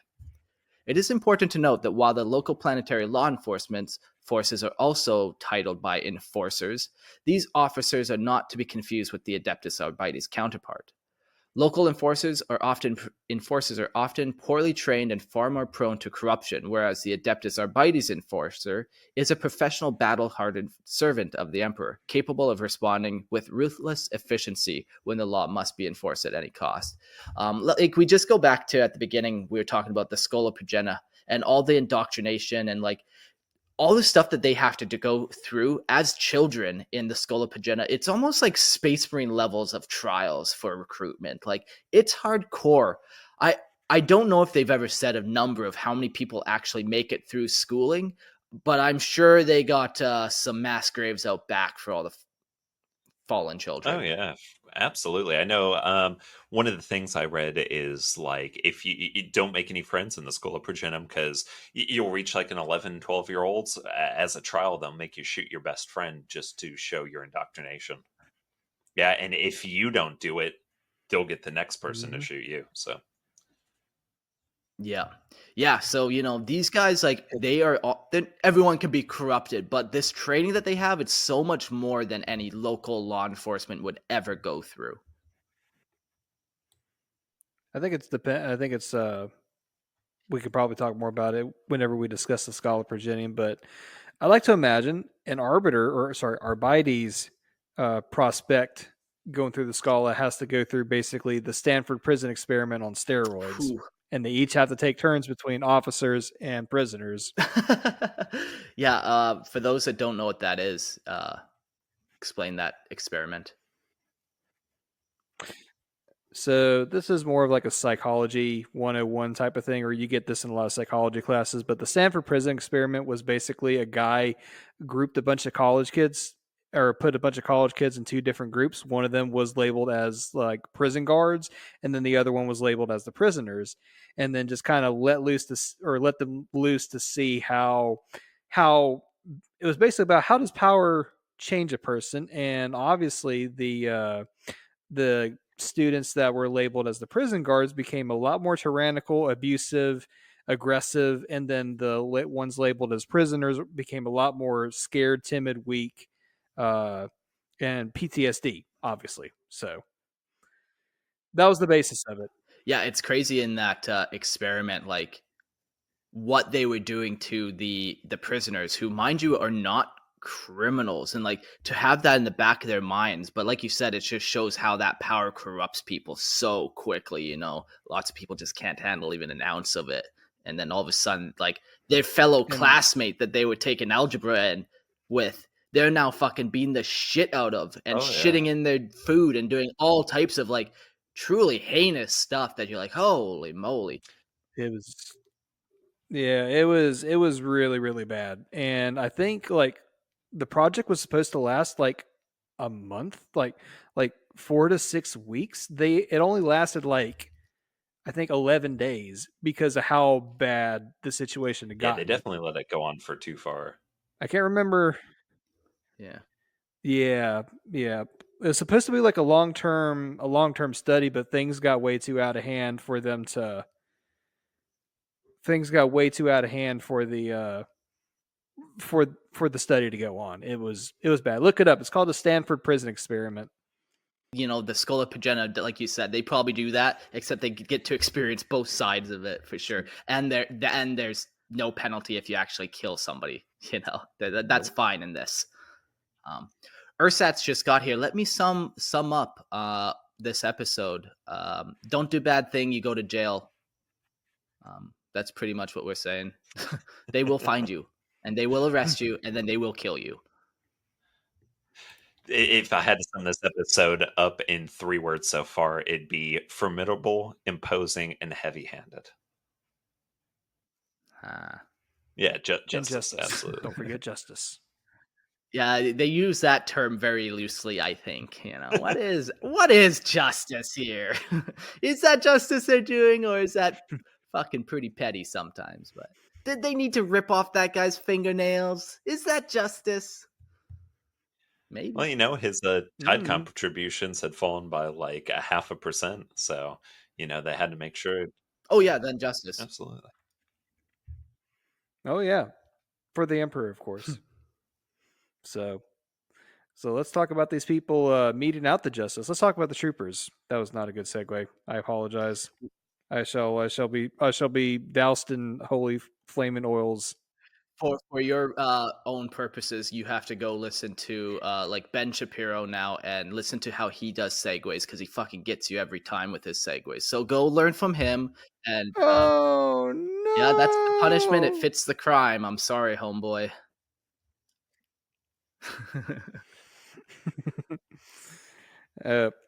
All right, let's talk about the troopers, though. Troopers are the most junior rank within the Adeptus Arbites hierarchy, but they are no less formidable in their devotion to the Emperor's law. These young recruits undergo rigorous training in both combat and legal enforcement, preparing them to serve as the backbone of the Arbites operations. While their experience may be limited compared to their superiors, troopers are often eager, bold, and stout-hearted, filled with a zealous desire to uphold the Emperor's justice at any cost. A trooper's duties are diverse, ranging from patrolling the streets of hive cities to support more experienced arbitrators in investigations and raids. Their role is crucial in maintaining the presence of the Arbites, providing muscle and discipline when the need for swift action arises. Though they may be new to the rank, troopers have already shown the potential in the field, and their enthusiasm and determination often set them apart from other forces. The path of a trooper is one of continuous learning as they prove themselves worthy of promotion through hard work, discipline, and an unshakable commitment to the Emperor's will. Though they may lack the refined skills of higher ranking arbitrators, their heart and dedication to the law make them a vital force for the Arbites' ongoing battle to maintain order across the Imperium. Well, next up we have other Arbites specialists. Specialists are those arbitrators of various rank who have been trained in functional methods and skills of particular specialized disciplines that enhance the mission of the Adeptus Arbites. Arbitrator detectives. Arbitrator detectives often hold the rank of investigator, are the most active and resourceful members of the Adeptus Arbites, spending the majority of their time in the field, operating often under deep cover. These individuals are tasked with infiltrating the criminal underworlds, investigating shadowy conspiracies, and uncovering the heretical filth that seeks to corrupt the Imperium. Their role demands a vast array of skills, from sharp intellect and keen understanding of criminal behavior to the ability to blend into even the most dangerous and elusive environments. Detectives are relentless in their pursuit of justice, working timeless to expose and eradicate threats to the Emperor's domain, no matter how deeply entrenched or carefully hidden they may be. So, yeah, these guys definitely fit that sort of undercover cop, um, someone trying to track down by means of subterfuge. Yeah. A rare and intriguing subset of these detectives may also be psychers, individuals who wield the dangerous powers of the warp to aid in their investigations. While their psychic abilities are often seen with suspicion by their peers, these psyker detectives bring a unique set of talents to the Arbites, utilizing their powers to glean information, sense deception, or even track down those that would otherwise evade capture. However, these gifts come with the ever-present risk of corruption, and such individuals must constantly prove their loyalty to the Emperor, lest their abilities turn against the Imperium they serve. Despite the risks, the most capable psyker detectives are invaluable assets to the Arbites' ongoing battle against the darkness that festers within the Imperium. Yeah, I'm sure the ability to read someone's mind or like feel their intentions would be such a useful tool at your disposal in a job like this. Yeah. And I think that's a good way to look at the powers that they would allow. We asked last episode if they have psychers, and like, yeah, they do. but it's not battle psychers. You know, these guys aren't on the battlefield casting lightning bolts and doing stuff like that. It's more like reading auras to see if they're lying or nervous, or, you know, maybe some type of power of persuasion type thing where, you know, you're able to convince people to do things for you a little easier. That kind of more subtle psychic powers, as opposed to like, warp blast, and then all of a sudden, shit, warp rift just opened up on the planet, and now you just lost the whole planet.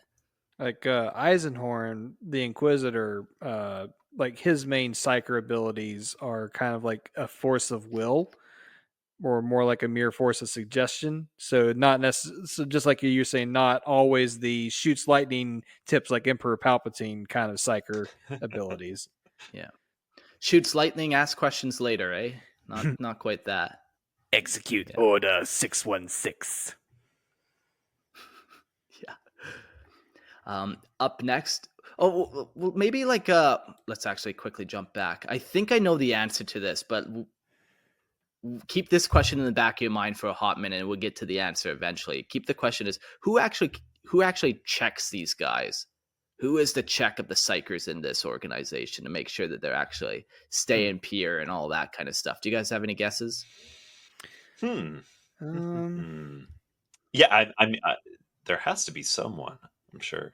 Yeah, there's always someone checking on you. So yeah, we'll get to them and we'll find out soon enough. I assure you. Not to jump too far, but if I had to guess, I'd say almost like someone in the Inquisitor's retinue is probably going to do this. Someone that handles psychers on a daily basis, because I don't think that's going to be one of the Arbites. The Arbites aren't going to be dealing with a psyker as their sort of typical retinue. So it's got to be someone, I think, from a different branch. Somebody outside. Yeah. Okay. Mm-hmm. Okay. Before we continue, interesting comment from Purge here. You don't need psychic power to read people. Bodily language and tone of voice can tell you a lot about people. Yeah, but it doesn't hurt if you can also see into their soul and be like, "Oh, you just lied, and your aura's a nasty brown now." Gotcha, bitch. Yeah, I mean, that's the thing with like modern day like sociopaths and stuff like that, is they may not have, they can give a different sense of like what they're feeling on the inside and make you believe, you know, what you want to believe. Yeah, for sure. Callus asks, is it blanks? Not necessarily. We're almost to the answer, but that's an interesting thing. And then the next question is Sisters of Silence. Are they the ones that deal with them? We'll get there. But up next, we have the Chasteners. A Chastener is a highly specialized Arbites agent operating within the precincts of the Collectus sector. Tasked with the grim duty of interrogating prisoners, the methods known for their ruthless efficiency are often as harrowing as effective. Chasteners are trained to extract confessions from those accused of grievous crimes against the Emperor, using whatever means necessary to break the will of the accused. This often includes artful forms of both mental and physical torture, designed to strip away all resistance and force the prisoner to confront their sins. While their methods are brutal, they are justified in the eyes of the Imperium, for a confession in the face of such punishment is considered an act of absolution in the eyes of the God Emperor, provided it is sincere. Isn't that interesting, eh? Like, if you actually confess your sin, like, maybe your soul isn't damned anymore. And it's almost the one rare time that there's actually a path to redemption for people. Yeah, I think my tolerance for physical torture is probably at a super minimum. So, you know, you start taking some of my fingernails, I'm going to be screaming all my answers and be as sincere as possible. Here's the question, though. What if you get a false confession? So then you're going nowhere. So, well, back to the old drawing board. Back to the old finger chopping block. Yeah. Quick correction from Treffy's. The experiment went for 6 days before it was ended. So, yeah, that's crazy about that experiment. Like how quickly it escalated into like insanity, man. Like it spiraled, man. Mm-hmm. Back to the other type of abusers here, the Chasteners. While death often marks the end of the prisoner's time under the chastener's care. Yeah, okay. Their subtle, supple care. It is not always immediate. The confession of guilt is a crucial moment, and once the truth is known, the chastener's role is complete, ensuring that the sins of the fallen are purged from their soul, even as their physical form is extinguished. Chasteners are often trained by the most skilled and secretive agents of the Inquisition, known as interrogators, who specialize in extracting the most difficult truths. Their bond between the Arbites and the Inquisition ensures that the chasteners are almost among the most feared figures in the Imperium, wielding their power with cold, unforgiving precision in the service to the Emperor's divine justice. Yeah, they definitely have 100% confession rate. You either confess or you die. Yeah.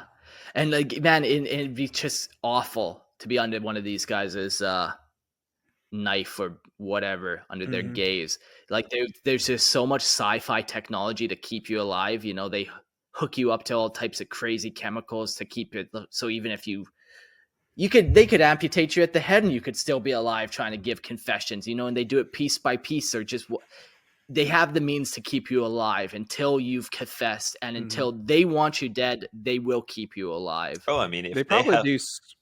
Oh, sorry. Go ahead, Gerald. Go ahead, Nick. I have a whole tangent. Oh, I was just going to say the technology that they have to make people into servitors. I mean, if they can keep you alive for that, then the things they could keep you alive for in these interrogations, crazy.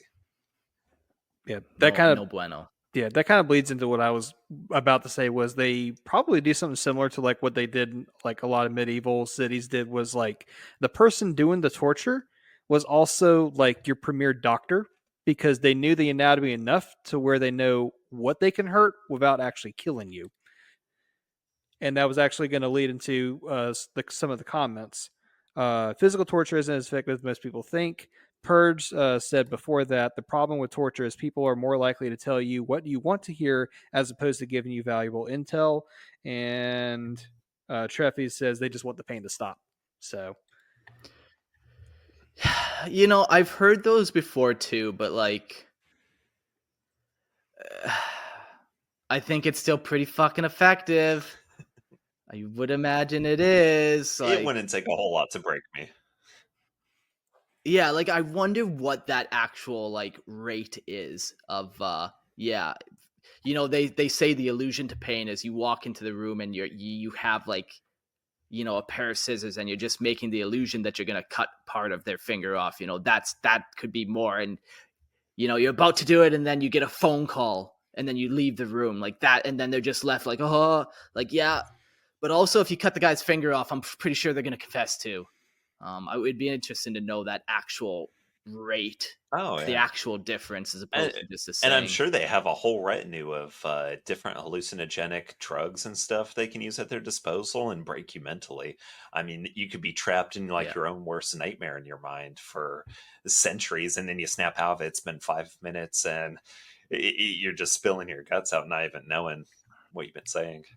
Yeah, Callis says, can't they just matrix plug style into your brain? Yeah, like, why not? They could commit or do surgery on you and put one of those jacks in the back of you and then just put you in a little bubble of, and you feel like you're in that little mind thing for 1,000 years of torment or whatever, and then you come out, it's only been a minute. Of course, yeah.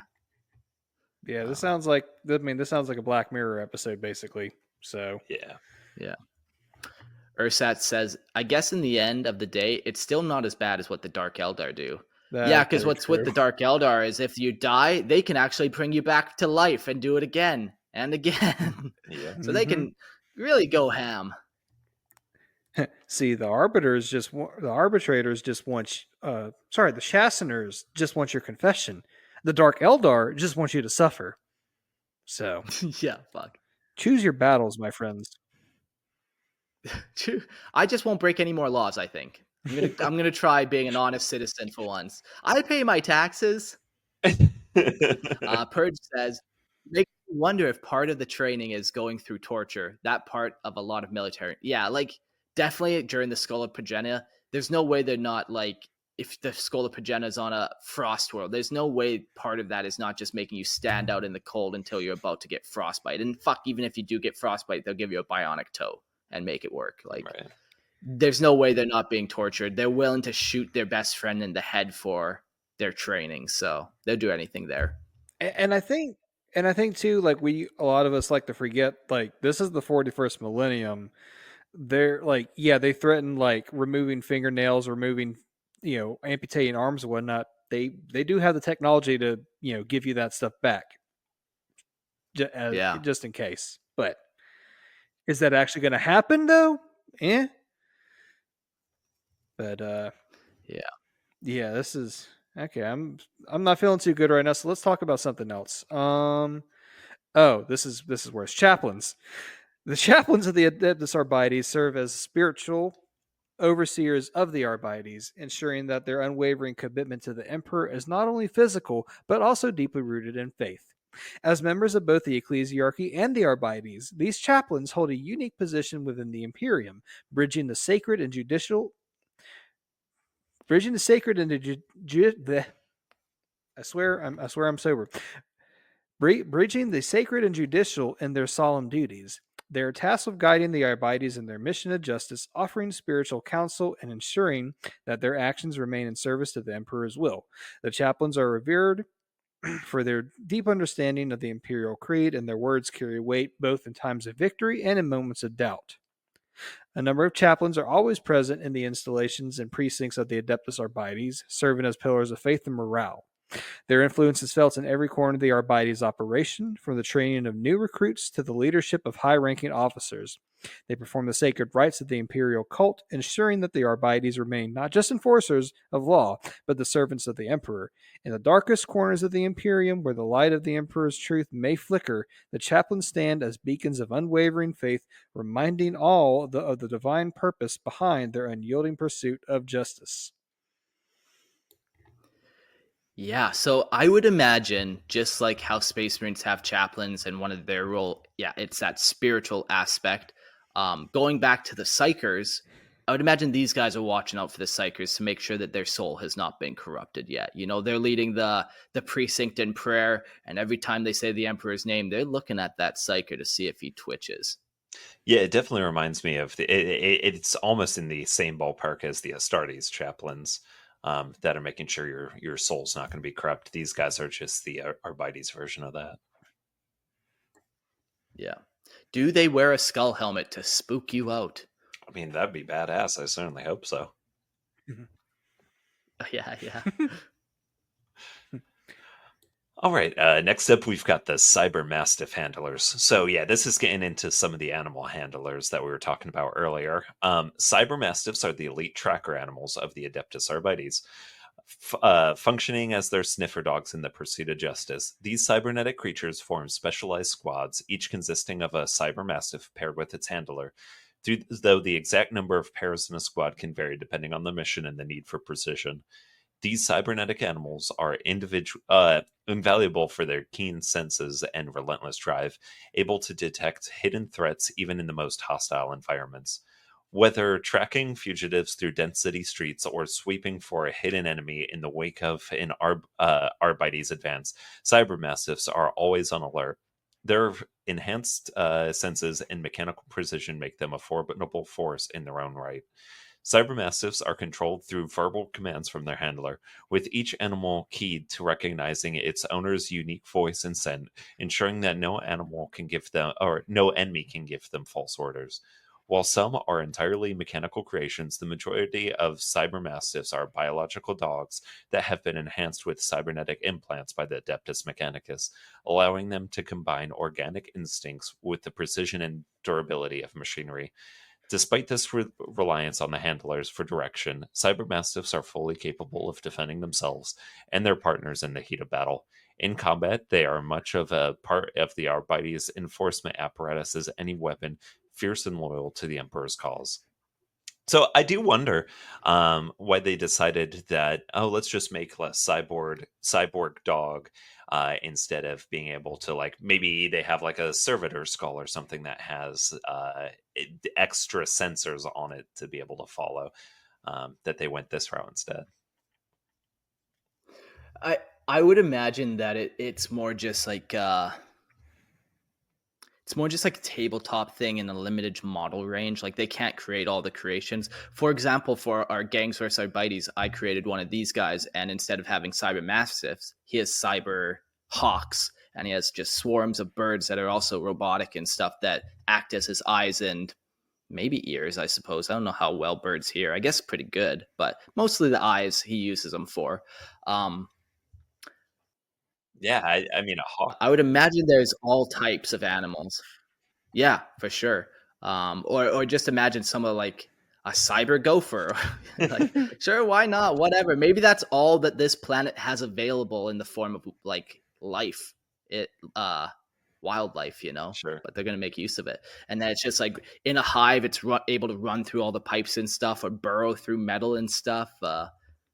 You could come up with some cool animals and how they could interact and be used. You have like a whole swarm of rats that are all connected to you.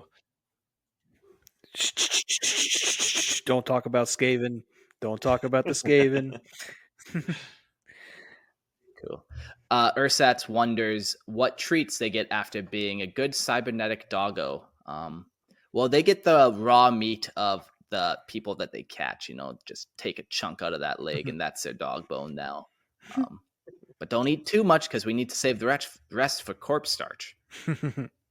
Or check out what Moose Viking says here. So it's cool when the cops do it, but not when the Volca Fenrica do it. I feel the judgment. Well, first of all, they're not wolves. They're dogs. Very different, you idiot.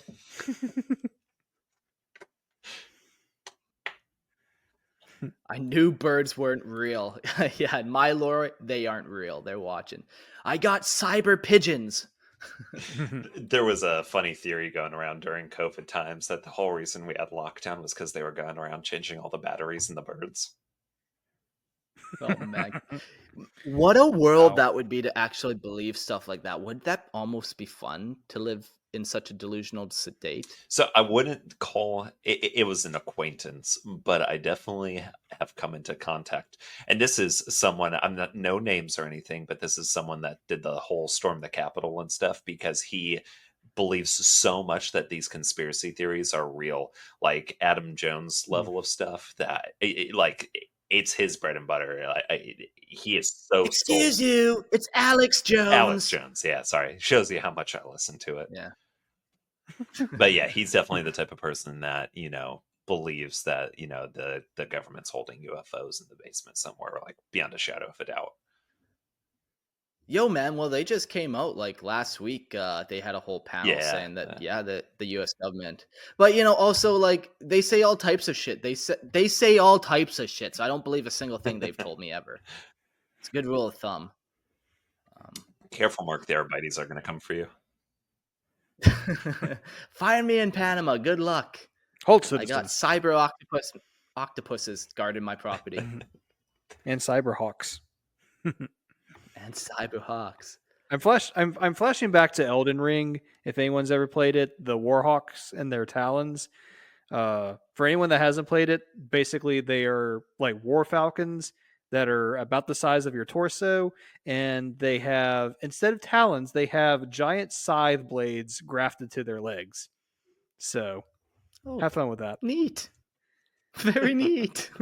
I will send you a picture, Mark, whenever I get a chance. Yes, please. That's what I need right before bed. So after this, I'll tuck myself in, look at our group chat, and look at old scythe leg. I'm sorry, they were called Stormhawks. Ooh. Yeah. Up next, we got planetary enforcers. These are arbitrators that the Emperor's chosen enforcers of the Imperial law, but their focus is not typically on everyday crimes such as murder and theft. These are more mundane offenses, fall under the jurisdiction of local enforcers, planetary law enforcement units known by a variety of names depending on the world in question. While these local enforcers often imitate the appearance of Arbites, their ties to local population frequently lax standards make them more susceptible to corruption. Despite this, their role still overlaps with the arbitrators, and there are times that they work together for a common goal, particularly when the objective align and mutual benefit can be achieved. However, tensions can arrive when the paths of the Arbites and local enforcers diverge. The level of justice maintained on each world varies significantly, and the responsibility of the planetary governor to ensure that the peace is upheld on these territories. While the local enforcers generally handle day-to-day law enforcement, they may be required to work under the supervision of the arbitrators, especially during significant investigations.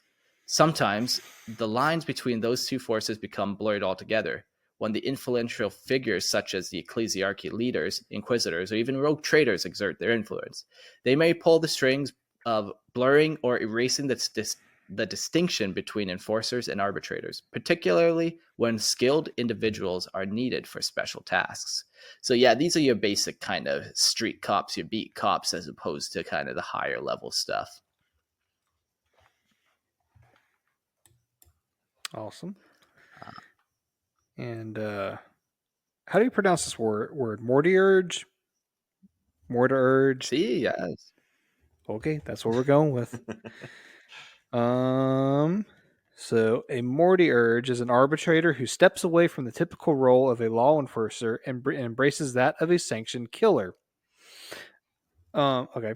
Operating with a lethal precision that few can match. While most in the Adeptus Arbites serve the Emperor's justice through enforcement, the Mortiurge is seen by many as a necessary evil, an agent whose grim task is to carry out executions and assassinations when the law demands it.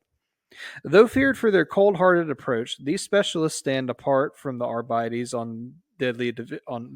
from the Arbites' other deadly divisions, like the feared castigation detachments, due to their particular skill set and their unwavering, almost callous dedication to their duty.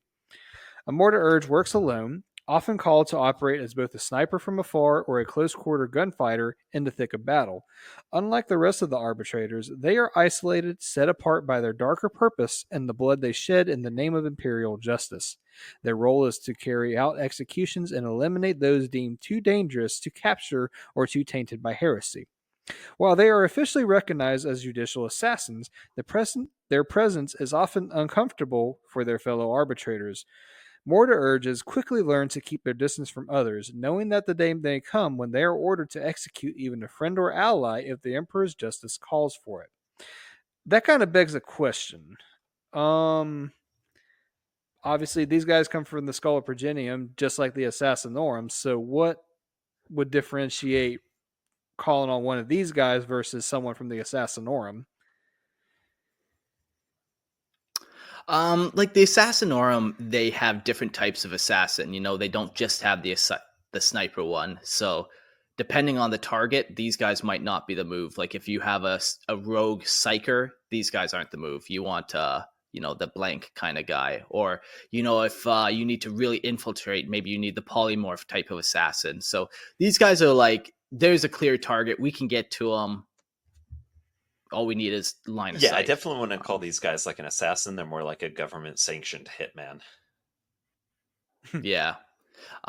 My lore is definitely a mix of this and the cyber handlers where, my guy rocks a sniper rifle and he uses the cyber hawks to look at his target. And then once he finds it, then he can just, shoot it from afar and then call it done.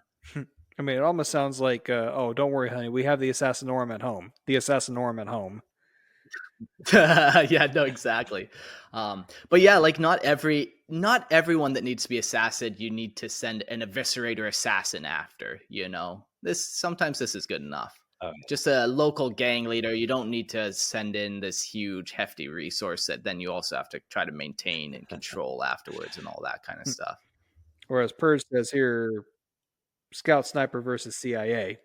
So if you want to make that comparison. Yeah, I do. The one assassin that waited 6 years for the prime time to hit his target. Yeah. Surviving on nothing more but his own piss and corpse starch. His own corpse starch. So starting at the bottom, working his way up. The best Vindicare assassin. I've been waiting here for 6 weeks. Boom. Okay. So up next, we've got Suffering Marshal. The Suffering Marshal is a unique and formidable rank within the Adeptus Arbites, found only on the harsh and unforgiving worlds of the Locanthos in the Calixus sector. These stalwart agents are specially assigned to track down the skilled fugitives who seek refuge on Locanthos, hoping to escape the ironclad reach of the Imperial law. The planet, known for its brutal conditions and the production of potent ghost fire crop used to make combat drugs, has become a haven for those fleeing justice, and is the suffering marshal's solemn duty to those to bring these criminals to account. Operating alone, the suffering marshal must rely on their own resourcefulness, determination, and unwavering dedication to the Imperium, knowing that they may be alone for as long as it takes to hunt down those who would threaten the stability of Locanthos and the Empire. So, yeah, as we were talking about with that assassin waiting 6 years, these guys can be alone for however long it takes to get their job done. All by myself. Don't want to assassinate. Endowed with considerable personal discretion in carrying out their duties, suffering marshals walk a fine line, as their methods and choices are often viewed with suspicion by more traditional Arbites. While their primary task is to track specific fugitives and deliver swift justice, they may also become intimately familiar with many frontiers of Locanthos. For it is in these remote, lawless regions that the criminals will inevitably seek shelter. Suffering marshals are free to travel the planet and are often seen with massive banners known as flags by the locals. These signal the position but to various tribes and settlements. These banners not only mark the marshal's presence but also serve to draw the locals to seek judgment in tribal matters. As a result, suffering marshals become experts in the customs, environments, and populations of countless frontier outposts, adapting quickly to the different cultures they encounter while relentlessly pursuing their quarry. So I know when we first started getting into the Arbites, we were talking about different people that were sent to feral worlds. It sounds like these guys would definitely be part of that detachment. Yeah, that would make sense for sure. For sure. Yeah, I like that. And the next one we have, and the final rank that we have, is the Verispex Adept. A Verispex Adept is a highly specialized agent of the Adeptus Arbites, stationed on the world of Scintilia in the Calixus sector. Trained by the Inquisition, these agents are masters of a variety of detection arts using the vast knowledge, both learned and implanted, to trace even the most minute physical evidence left behind by those who have violated the Imperial law. If the Veripex's skillful eyes and analytical mind that allows them to follow the faintest traces of their quarry, making them invaluable for the hunt of even the most elusive transgressors. Their expertise extends beyond mere observation, delving into the very essence of the evidence to reveal hidden truths that might otherwise go unnoticed. Due to their immense resources and the time invested by both the Adeptus Astartes and the Inquisition in their training, Veripex adepts are highly prized agents, typically kept away from the front lines of law enforcement to preserve their specialized skills. However, when their expertise is needed, they are never sent alone, always accompanied by an inquisitor or a judge, most trusted retainers. Veripex adepts are deployed with the utmost care and consideration. Adeptus Veripex squads are the Imperium's real-world forensic crime scene investigation teams, combining scholarly intellect with unparalleled detective skills. These squads are deployed to unravel the most complex cases, making them a critical asset in the Imperium's unrelenting pursuit of justice. It's kind of interesting. Like, I wonder how much of these guys are kind of augmented. Like, not only do they have all this extra training, both with the Arbites, but also with the Inquisition, but like, they have the fanciest bionic eye that can see all the different spectrums, so they can just pick up on all the clues. Do they have maybe some type of like machine spirit that allows them to, almost like how AI can analyze far more than a human mind can? Like, all these extra little things these guys have to kind of make them really able to analyze all the details that a normal eye would never be able to pick up. Yeah, no, I mean, I think that's a very good point. Absolutely. Like these special glasses that can see, into like the infrared or something that you normally can't be able to see to do all the different forensics. How they have the black light sometimes to see like stains or blood or something like that. But no, you just have that as like an augment already built into you. Yeah. Yeah. And then they have access to like a far wider database and stuff where like, yeah, it's almost like this built-in database that they can pull from. And yeah, just taking it to the next levels. I agree. I could absolutely see that being a thing. And one thing I noticed too is just how many of these specialized roles come out of the Calixus sector as well. I was noticing that too. Like a lot of these, we're talking about that. Like this seems localized to the Calixus sector and Scintilla. That was another popular name Yep. that I've noticed. I just love those Fantasy Flight Games books, and after doing the Severin Dominant, I have all those Fantasy Flight Games books, so I was pouring through them, so I found a couple of them. But I like to think that these can be branched out into the general Imperium, whether they have something similar or not. Maybe it's the same thing, maybe it's different named, but I think it can be branched out. Yeah. That, or it just shows maybe even that you can come up with your own depending on the sector. Maybe your sector has a very particular thing happening in it where maybe the Xenos are making allies or whatever. So then, this planet has Xenos and humans on it. So maybe you take a person from that planet to kind of know the inner workings of the Xenos mind, and you come up with your own cool rank for it or whatever. But it kind of shows that, there are different options, and not every place has the same things necessarily. Yeah, with how big the It's a galaxy big is, galaxy. exactly. There is so much room for customization when it comes to all these different specialties and stuff.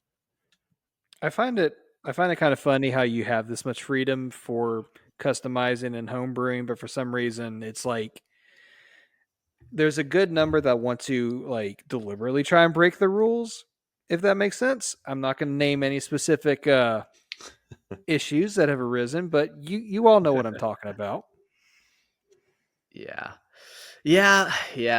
People like to be special snowflakes, or just general ignorance is another thing. Like, how many times have I said, like, it's impossible to read all 1040K books and know all the things and Yeah. what are these rule breaking things? But some people also just suck at writing. As long as you're having fun with it and it's not overly breaking the law or Uh, whatever, it's Yeah. I disagree. I don't care about your level of fun. I care about the truth. Savage. no, yeah. Ursat's said in the chat, infrared, Bluetooth, and Wi-Fi, talking about the different augmentations that the guys could have. Yeah. Or Purge. Yo, you need hotspot? I can hotspot you guys. Purge saying they actually use Wi-Fi to ping a room to know who is in it and more importantly where. But yeah, any ability like that would be super cool. Yeah. And then Purge also asked, and this is going back to those sniper guys, would they work in 2-man teams like a scout sniper team? I would say no.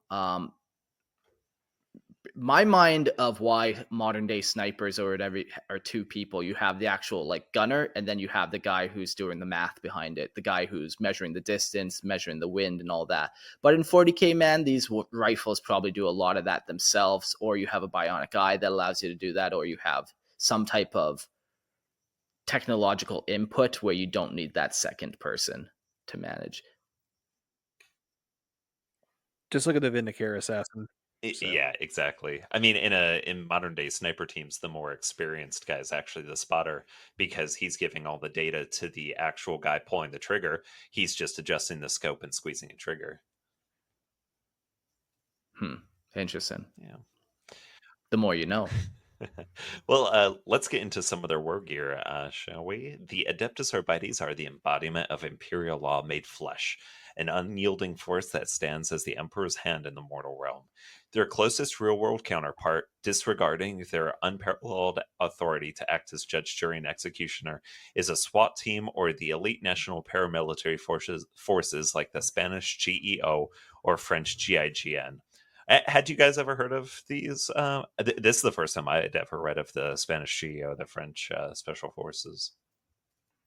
Is that similar to the French Foreign Legion, or is that something different? I think it's something different. Yeah, different. Might have to take a look into this. Yeah, I know a little bit about it. I heard a podcast once upon a time about the Spanish GEO, but who knows how. I'm not an expert by Yeah, any means, and it was a while ago, but But unlike their counterparts, the Arbites are equipped with the gravest of confrontations, their weaponry and tactics designed to crush any threat in the Emperor's domain. In the dense, grim environments of urban sprawls, the Arbites deploy with combat shotguns and bolters loaded with executioner rounds, specialized bolt ammunition with homing capabilities, ensuring no targets escape their wrath. Melee combat is no less lethal, with shock mauls in hand to batter foes into submission. For capturing lawbreakers alive, electronet launchers and pulse-charged bolas serve to ensnare. They hunt down the hidden and elusive with the aid of cybernetically enhanced cybermastiffs, tireless hounds of justice. For their own protection, arbitrators wear black carapace armor, their faces obscured behind the signature jaw-exposing helmets, symbols of their grim authority. For patrols and riot response, they use combat bikes and repressor-armored personnel carriers, modified versions of the Space Marine Rhino, to assert their dominance in violent urban sectors. In true battle, when rebellion or insurrection threatens, they call upon heavier tanks like the Lehman Russ, delivering devastation to quell any uprising. But even the most formidable Arbites forces know their limits. When the situation escalates beyond their capacity, they summon the true might of the Imperial war machine, the Astrum Militarum or the Space Marines, ensuring that the Emperor's law is enforced with the full weight of the Imperial might. You know what would be really funny is to see a 40k version of Les Mis, where you've got the French Revolution, but instead it's just the Arbites showing up. You keep the songs in, just change them around to make it a little bit more grim. keep Hugh Jackman in. That would Oh, be man. awesome.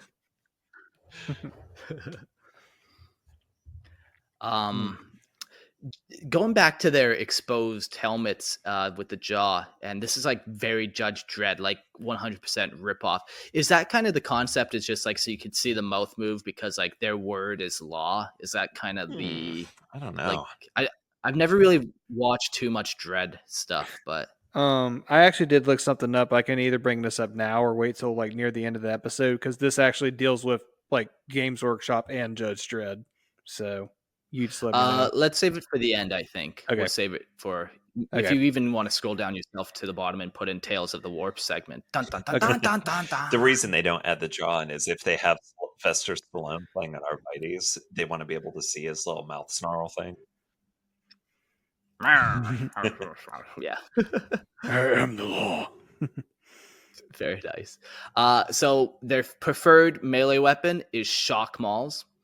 Shock weapons are tools of control designed not to kill but to incapacitate with brutal precision, delivering electroshocks upon impact that overwhelm the victim's nervous system. Their non-lethal nature ensures minimal destruction to the flesh, leaving only a faint trace of electrical burns, making them perfect for subduing large crowds or motivating workers, such as those forced into servitude aboard the ships or in labor-intensive roles. The shock maul, often referred to as a power maul, is the archetype of such a weapon. Resembling a heavy club, it is surrounded by crackling energy field capable of disrupting solid matter. The field's intensity is adjustable, allowing the wielder to either smash through barriers like walls or administrate a devastating blow that leaves the target unconscious, unable to resist the overwhelming power of the strike. It is a weapon that speaks of the language of force, a tool that ensures compliance and maintain order on the oppressive rule of the Imperium. There's a couple different patterns which are pretty cool because they're not just like different. Well, this one's made on this Forge World. Like there's kind of operate different. The first one is the Angie pattern power maul, and this is a compact hilt heavy power maul popular in low risk precincts and vehicle crews with adjustable energy settings for varying situations. So, a small one. This is like a power gavel almost. And we go up a little bit. We got the Cyclopean pattern power maul. And this is a massive two-handed weapon unique to the Calexis sector with an overcharged disruption field capable of crushing vehicles and sending foes flying. Designed to terrify enemies with intense rides. I just picture fucking Sauron from Lord of the Rings. Oh, that opening And he scene. swings his maul. Yeah. Yep. Yeah. One of those, man. Fuck yeah. And then we got the Lathe Power Maul, a slender, elegant model crafted for close quarters, favored by the arbitrators in dense manufactorum corridors. Its finesse belies its deadly power when mastered. So I think this is kind of your standard one, like a one-handed one. You can wield it pretty easily. And the final one. Oh, the one thing that I love too is that they made an emphasis on it leaving minimal burns on the flesh. Yeah, just that's nice. You know, you don't want police brutality. Yeah, right. Yeah. Only third, not fourth degree. You're an average citizen. You walk in your arbitrator's office and you're like, "Can I file a complaint, against one of these guys?" And then a whole squad of guys walk out, all with power mauls, and you get dragged into a back room. And you're never seen again. And the final one I got is the Ultima Power Arbites Power Maul, a versatile one-handed weapon with dual power settings delivering stunning shocks or a devastating energy field that can tear through armor and flesh, wielded by elite arbitrators to enforce Imperial authority. Yeah, so just kind of like a souped-up version, maybe a little harder to make or whatever, or even like a sign of rank. It's kind of given out like that. So Yeah, definitely. But as awesome as melee weapons are, there's also some ranged weapons, because these guys do have guns, some big guns, including the shotgun. An ancient and revered weapon of the Imperium, mirrors the heavy stubber in its rugged reliability, firing solid slugs that rupture into lethal submunitions. It scatters death across a wider area, making it a fearsome tool of control. The Adeptus Arbites, ever vigilant in maintaining order, have tailored the shotgun for urban warfare and the brutal task of crowd suppression, equipping it with the deadly executioner shotgun shells. These rare and specialized shells, whose use is often limited to the upper echelons, such as judges and important castigators and mortigers of the Adeptus Arbites, contain miniaturized propulsion and stabilization systems, allowing the shell to lock on and track its target. The mechanisms that achieve this are little understood and extremely hard to replicate, and so remain within the purview of those of the Magos Munitorum that provide the Arbites with their sanctioned and ordained arms. He also got a Bulldog Heavy Stubber. A reliable, flexible weapon favored by the Arbites for heavy suppression, the Bulldog Heavy Stubber can switch between belt or magazine feeds, accept various ammunition types, and can be carried on a gyro mount or mounted on an Arbites Rhino, serving since the Angevin Crusade. Let's see here, and you got a Luss automatic pistol. A solid, durable backup weapon issued to junior Arbites and planetary enforcers. The Luss is a reliable, foolproof auto pistol crafted in Gunmetal City, built to withstand extreme conditions and decades of use. And then lastly, you got the Raffir Ringleader pistol, a fearsome, oversized auto pistol gifted by the Rafnir clan. This weapon is intended for senior Arbites officers to execute high-profile targets and demoralize crowds, designed more for terror than accuracy in combat. So this sounds like the guy wielding like the gold-plated Desert Eagle. You're just there for intimidation and stopping power, as opposed to, the good old classic 9mm. Yeah, for sure. nice. And I wonder, are you allowed any sort of customization when it comes to your choice of firearm, or are all these just mass produced? You get it, and that's what you want. I think it depends on the hive world, really. Yeah, there might be some fluctuation for sure, but the other thing we'll talk about in a bit is how standardized that their armor is and stuff, and it's like the police, they're not allowed to fucking start customizing their shit. They have laws themselves that they kind of have to maintain, but there's always going to be the farther reaches.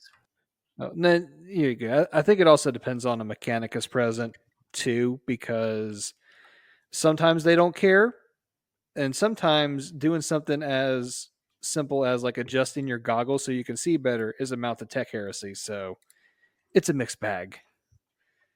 Yeah, I gotcha. Yeah. Well, we can move on into the armor that they use. So, Adeptus Arbites Carapace armor.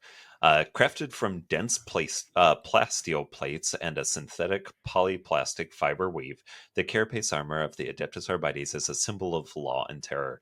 Designed to be worn over a breathable body glove, it is light enough to allow physical exertion, but strong enough to endure in the harshest conditions.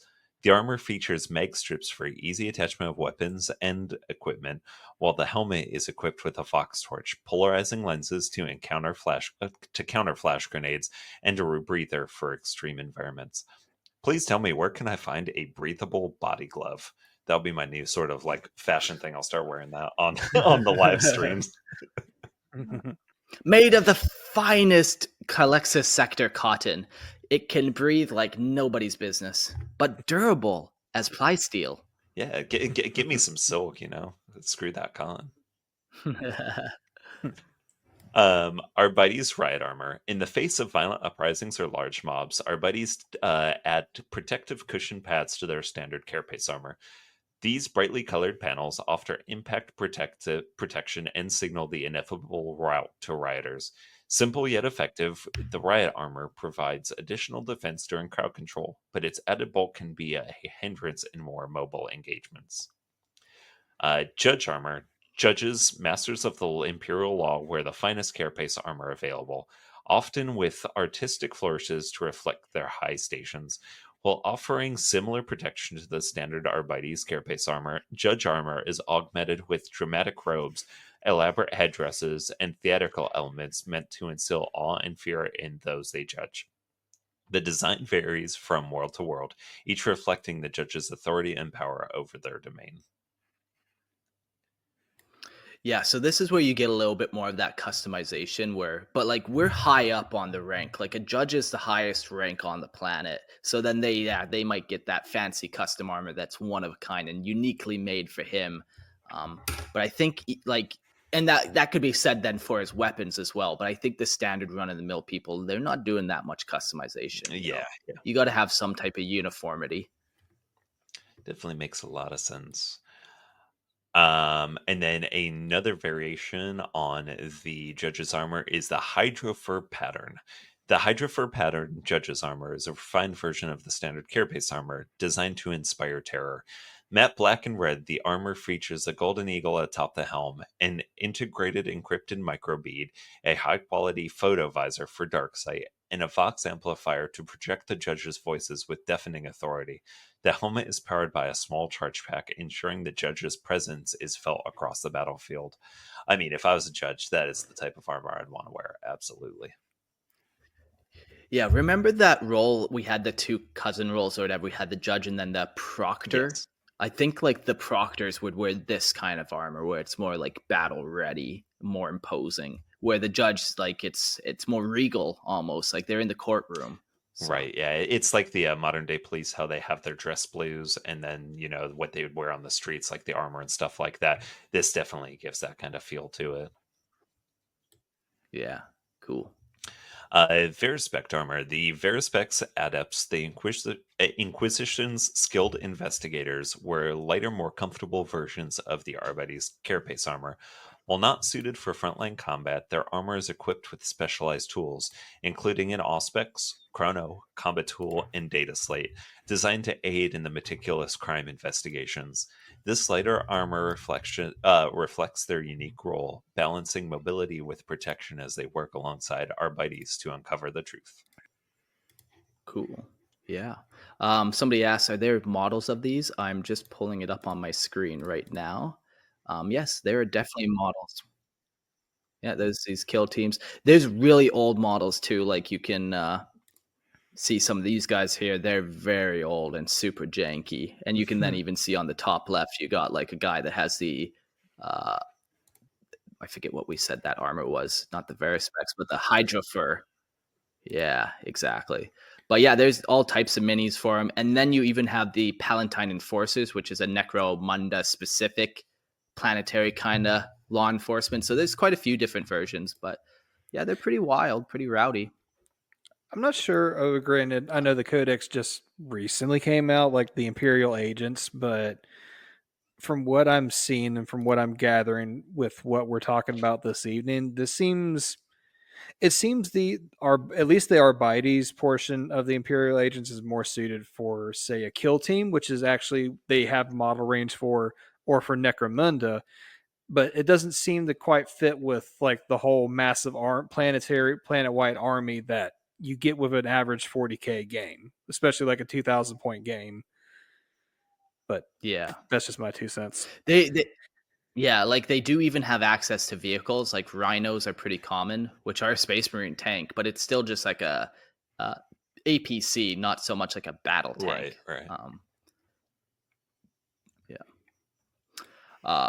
Another piece of kind of almost armor is the suppression shield, and we have the Hydra pattern suppressor shield. So the Hydra pattern suppression shield is a versatile piece of equipment used by the Adeptus Arbites, known for both its defensive and offensive capabilities. Made of heavy ceramite, the shield provides ample cover while its built-in arc lumen and shock plate allow the wield to deliver powerful electric strikes. That's cool. So when they do a little shield bash, it just fucking really does some damage. The shock plate requires time to recharge, but the shield can still be used as a weapon in the meantime. Designed with lock grips for easy handling, the Hydra fur pattern is also used in specialized crusade models, inscribed with hexagrammic wards to combat the forces of the war. Ooh, Isn't that interesting that like a lot of times I guess they're going against chaos cults and like, you know, what rituals are they interrupting and stuff. So maybe, yeah, you know, the higher ups definitely have access to this kind of shield. Yeah.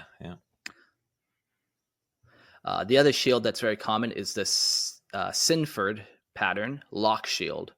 The lock shield is a heavily armored ceramite shield favored by the Arbites, featuring a protective viewport and a firing port for efficient use in combat. The shield is equipped with a power Vox hailer that links to the senior arbiter's Vox torque, allowing for command over chaotic situations. It also includes meg strips for securing prisoners and can that's fucking fun. Just strap them to your shield and drag them along. Jeez. And can lock together with other lock shields to form an impenetrable wall. This feature allows Arbites to advance in tight formations, whether during dangerous riots or through fire-swept corridors, earning the shield its nickname. I'm blanking on the name of them right now, but what's the medieval torture thing they'd put in a town square and they'd lock your head and arms into it, like the board? Stockade. Yeah. But I imagine it's like this, but just a shield. Forget your ceramite shield. You need a meat shield. Gallows. I think that's like for hanging. Yeah. Gallows is definitely hanging. Yeah. You know, they have a bunch of different Wargear. Like at the beginning, we mentioned like electro tethers and all those kind of things. Obviously, they got handcuffs and stuff that probably have built-in shock features as well. So if you step out of line or, you know, you run 10 feet away from the guy, it'll shock you and stop you from escaping. All that kind of cool stuff that you could kind of come up with as well. Right. For sure. Yeah. And, well, I guess there's one more addition to what the Arbites have going on, and we're talking about servitors. So the Adeptus Arbites, ever vigilant in their commitment to discipline and self-reliance, seldom rely on servitors as other branches of the Adeptus Terra do. There exists an unspoken belief within the precinct fortresses of the Arbites that excessive dependence on servitors undermines the very spirit of the organization, fostering weakness instead of the ironclad strength demanded by their sacred duty. So, servitors, they don't like using them too much, it seems. Nevertheless, certain servitors do serve within the ranks of the Arbites, fulfilling their limited role with grim efficiency. In-place gun servitors, programmed for relentless sentry duty, stand watch over the precincts, while other heavily modified servitors are pressed into specialized tasks that free the arbitrator masters to enforce the Emperor's law.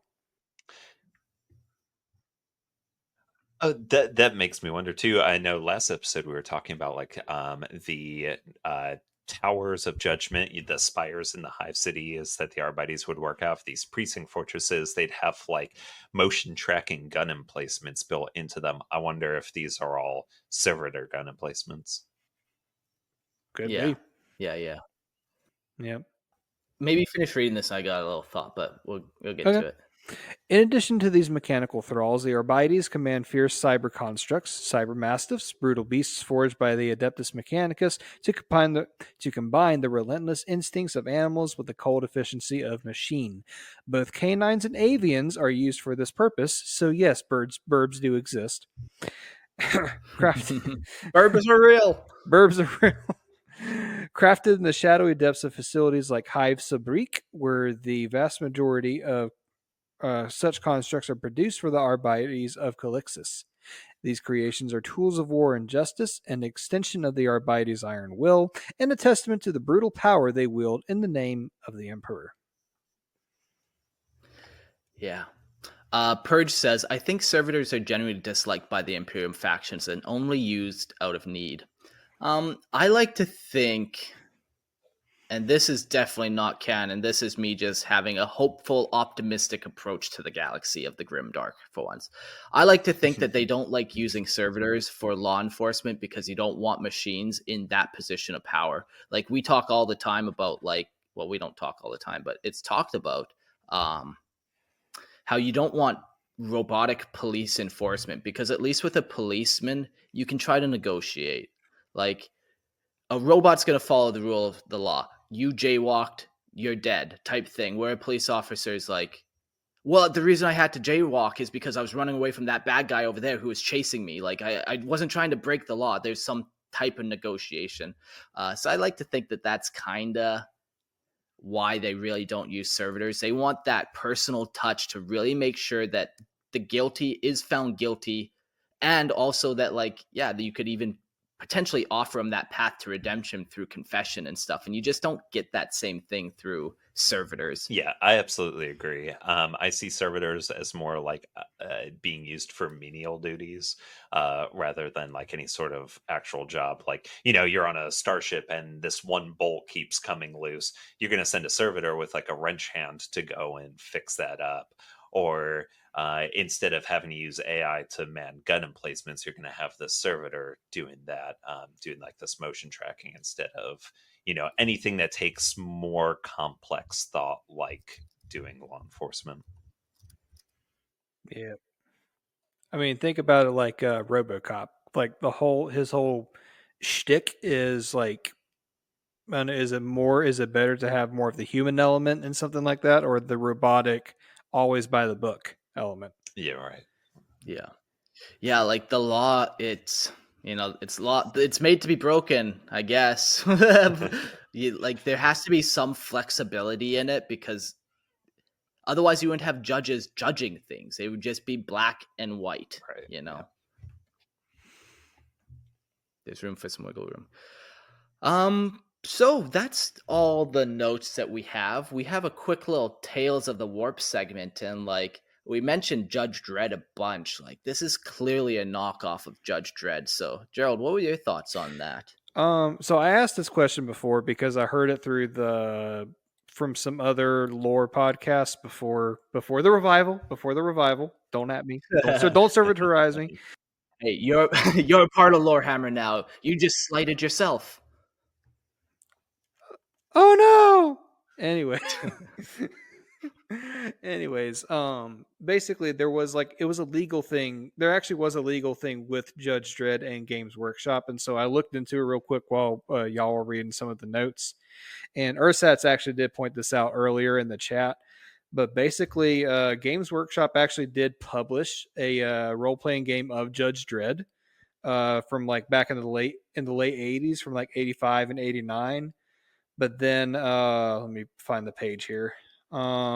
They stopped making and supporting the game system back in 92, and then they dropped it from their catalog, and then later lost the license to the IP in 95. And so all non-solid stock had to be destroyed. But so they still had this idea of the basically Judge Dredd ripoff. So that's where the Arbites came from. It's like a very short and condensed explanation for how we have Judge Dredd in 40K. Jack says actually Dredd copied 40K this time around. The poo-poo were some of the first things. The po-po, sorry, were some of the first things in 40K lore. Yeah, no, but Judge Dredd is predates Games Workshop Arbites. I'm almost 1,000% While we're sure talking, about that. let me Google,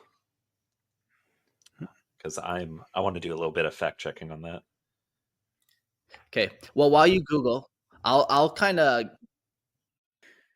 We don't want any B team complaints. So no. Law lords are not available on this one. So I got a little thing about kind of the differences and similarities between like Judge Dredd and Arbites. Jack says he's wrong. Dredd wins. Yeah. So get fucked. Oh, also welcome to the show. We missed you. We wondered where you were. You're on every episode, and you came just for the call-ins almost. But we're running late on this one, so we might skip it. to answer your question, you missed everything, Jax. You missed it all. You missed the Shame on show. At a glance, the Adeptus Arbites of Warhammer 40k may seem like an homage to Judge Dredd, and there's some truth to that.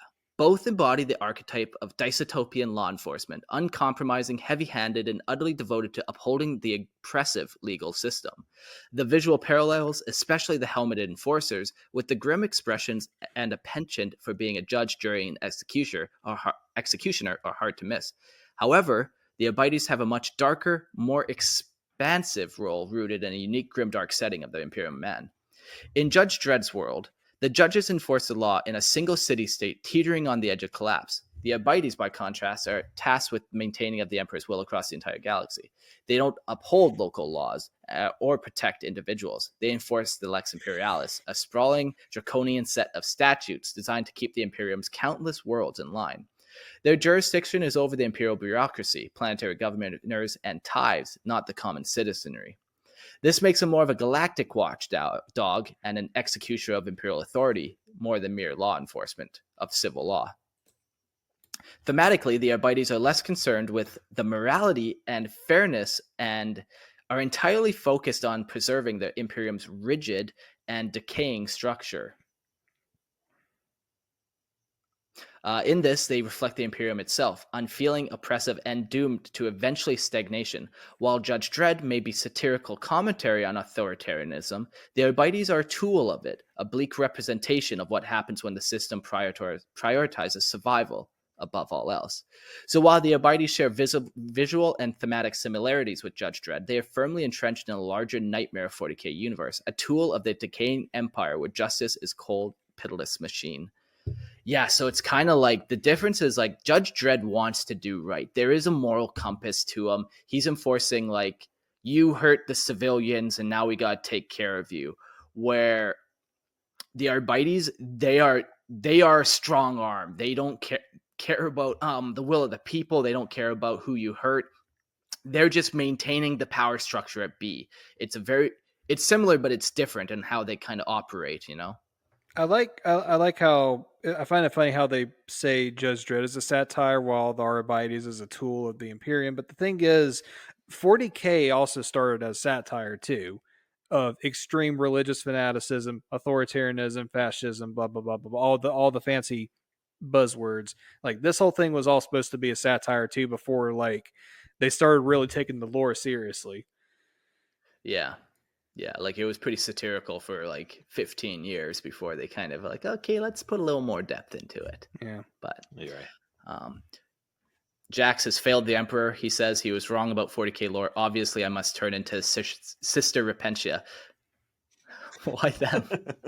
You need to be an acroflagellant, huh? That's what you need. Not we don't want to put you around a bunch of sexy half-naked chicks. That's not your role. Hooliganism. You know what? I say this is deserving of a penitent engine. Thank you. Oh, yeah. Okay, we can hook Jax up into that. I think we can make that happen. Lord Hammer Legal will take care of it, I'm sure. Lore Hammer Law Lords. The Law Lords would take care of it, I'm sure of it. They have the power. They have the paperwork. They will make it so. Well, that is the end of the notes. What are you guys' closing thoughts on that? I mean, there is so much information out there for the Arbites. I mean, you could to do almost 3 episodes because we touched on them with the hive cities and then we went more in depth on them. Yeah, it's crazy. But they're such a big part of the 40k universe. Yeah, they're such a massive organization, and even so big that they have a seat on the High Lords of Terror and Yeah. everything. Like Yeah. they have their hand and presence on every planet, and without them, what would happen? Like without the Arbites enforcing the ties and making sure they're all met, like thousands of worlds would fall. Yeah, there'd be no repercussions, if you're not hitting your tithe. Like, oh, you miss it one time, just do better next time. No, they're going to Yeah, come and replace you with someone else that can meet those quotas every time. yeah. Mm-hmm.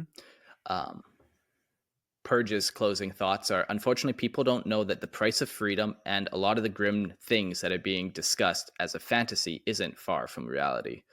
Yeah, isn't that the case, man? Like, yeah, yeah. The world is a lot darker than we would like to admit. We often live in this little bubble where us three idiots can get on the internet and talk about fucking made up things, but there's a lot of suffering and darkness in the world. There's a lot of wild stuff we don't need to get into. Yeah, But sometimes I like to choose ignorance and talk about fun 40K things instead of having to deal with real world issues. Yeah. I mean, I've made this joke in the previous episode, and I'm probably going to make this joke. I'm going to make this joke numerous times. Like, the only thing more grim and dark than 40K is real life. You can yeah, only endure so many grim and dark things in reality before your mind just snaps. yeah.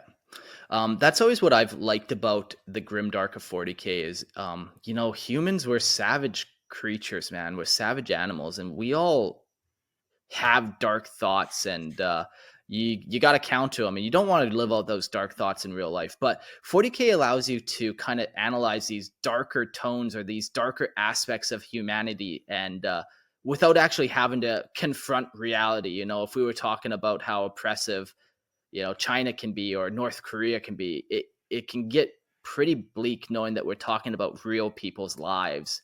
Where this, we could talk about themes and philosophy and all that kind of stuff in kind of a goofy manner and not let it really weigh on us. And I think that's important to be able to discuss those kind of things, because it is such why do humans get so crazy, man? Why does that happen? Yeah. Like, well, we have a 6,000 year recorded history of just barbarianism, and it's important to be able to kind of talk about it. And it's a good way to do it without actually talking about real stuff. Yeah, it's cathartic to be able to talk about grimdark instead of real life dark. Yeah. Well, I think that we'll just read a couple more comments here and then we'll close out the show. There's one comment there from Moose. He's been talking about smoking weed this whole time. He's like, oh, this isn't enough to follow these guys or whatever. He said, when's the next high hammer? I'm training for it right now. Man, I became a papa not too long ago, so I kind of am on a weed hiatus. I loved it, but I just don't want to set the wrong impression for my daughter. I have nothing against it, and one day when she's older, I'll pick it back up. But just while she's young, you want to set a good example. Maybe if we hit like a certain target goal or something, we could do like a drunk hammer instead of like a high hammer, and a little bit more responsible. Yeah, and I'm not opposed to it. Like, I know, I would have to have the right people. The thing is, a lot of my crew, they don't drink or smoke. Like Gerald, you don't do it. I know Christian and Jordan don't do it. Like, a lot of my crew don't. But I've only been drunk once even in my whole life. I'm not much of a drinker, to be honest with you, but it'd be fun. Yeah, okay. Yeah, we're all pretty clean shaven boys, wholesome. And that's the other thing. We're all family men now at this point too, for the most part. So it's like, it was fun.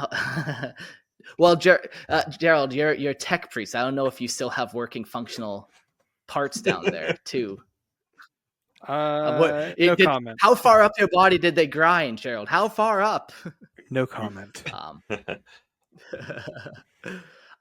We'll jump to the next. Hey, like I said, I'm not opposed to it, and maybe one day we will, but I think it has to be under the very perfect circumstances of, I did a Dad Hammer episode, I'm in a different stage of my life. Anyways, next question or whatever.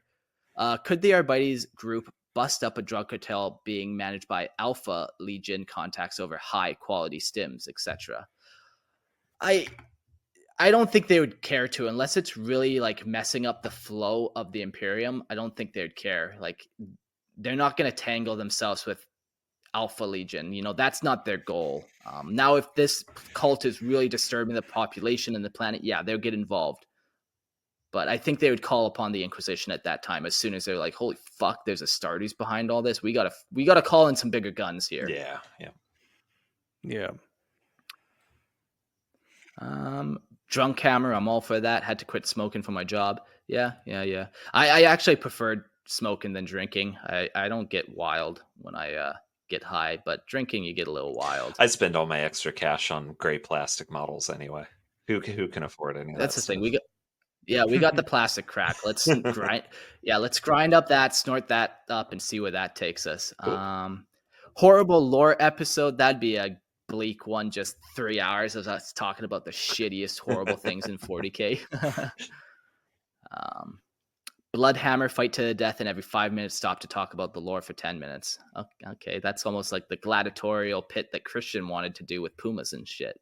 We'll leave that to him. Yeah, it's like, have you ever heard of boxing chess? You play chess for like 3 minutes and then you box for 3 minutes and you keep going until you beat them at one of them. Oh, crazy. Torment on the mind and body. I like it. Cool. All right. Glue hammer, we're just sniffing glue. That's enough out of you, Moose Viking. Well, as all of us being plastic crack, I mean, we got plenty of glue around. We got the glue for days. All right. Well, that's the end of the show. We'll do some shout outs. If you like fan submitted lore, go check out the Listen to Lore podcast. We almost got 200 episodes out. Hey, now that I got a new studio, that makes it a lot easier for me to record and have peace and quiet and not get disturbed. So I'm hoping to get really back into doing some more Listener Lore stuff. But go check out the Listener Lore podcast. It's a lot of fun to read what you guys have submitted. Awesome. And then if any of you guys out there want to talk about 40K with me, you can reach me out on Black Fox Miniatures on Instagram. I throw up some of my painted minis out there, or I'm always active in the Discord as well. That place is awesome. I love to see people's work in the works in process and the finished projects category. I think those are the two that I frequent the most. So yeah, if you've got some finished minis out there, throw them up. I try and comment on like every single one. Nice, yeah. Awesome. Some people are just so talented, man. Oh, it blows my mind, yeah. Oh, yeah. And if whenever you're done listening about the grim darkness of the 41st millennium and you want to hear about more fantastical stuff, hop on over to the Grimlore podcast. I co-host with Rayway, and we talk about Warhammer Fantasy and then a little bit of Halo Destiny and what other grim and or dark topics we want to talk about. We're not picky. We can be bribed. Just saying. We can be bribed. I like that. Yeah, and I really want to do an episode called Grim Lorehammer, where we talk about the similarities of the warp between the 2/3 settings, and that'd be a lot of fun. We'll make that happen. All right, we got a couple Patreon subscribers in the last couple days. We got Chief Beef. Thank you so much, Chief Beef, and we also got Mason. Seriously, every dollar you guys get, that's super special, super encouraging, and allows us to continue to grow the show. You know, I've said it before. I got that number in my head that if we get that, I want to start doing 3 episodes a week. What's the number for 4 episodes? I don't know, but we'll get there one day. I believe it. Yeah, I think we should just end the episode with a round of applause to just all the Patreons out there. I mean, every single dollar that comes our way is such a huge. How does that sound clapping on a podcast? Is that like the most abrasive fucking thing? Gerald, stop clapping your cheeks, man. All right, adios. See you on the next episode of Lorehammer.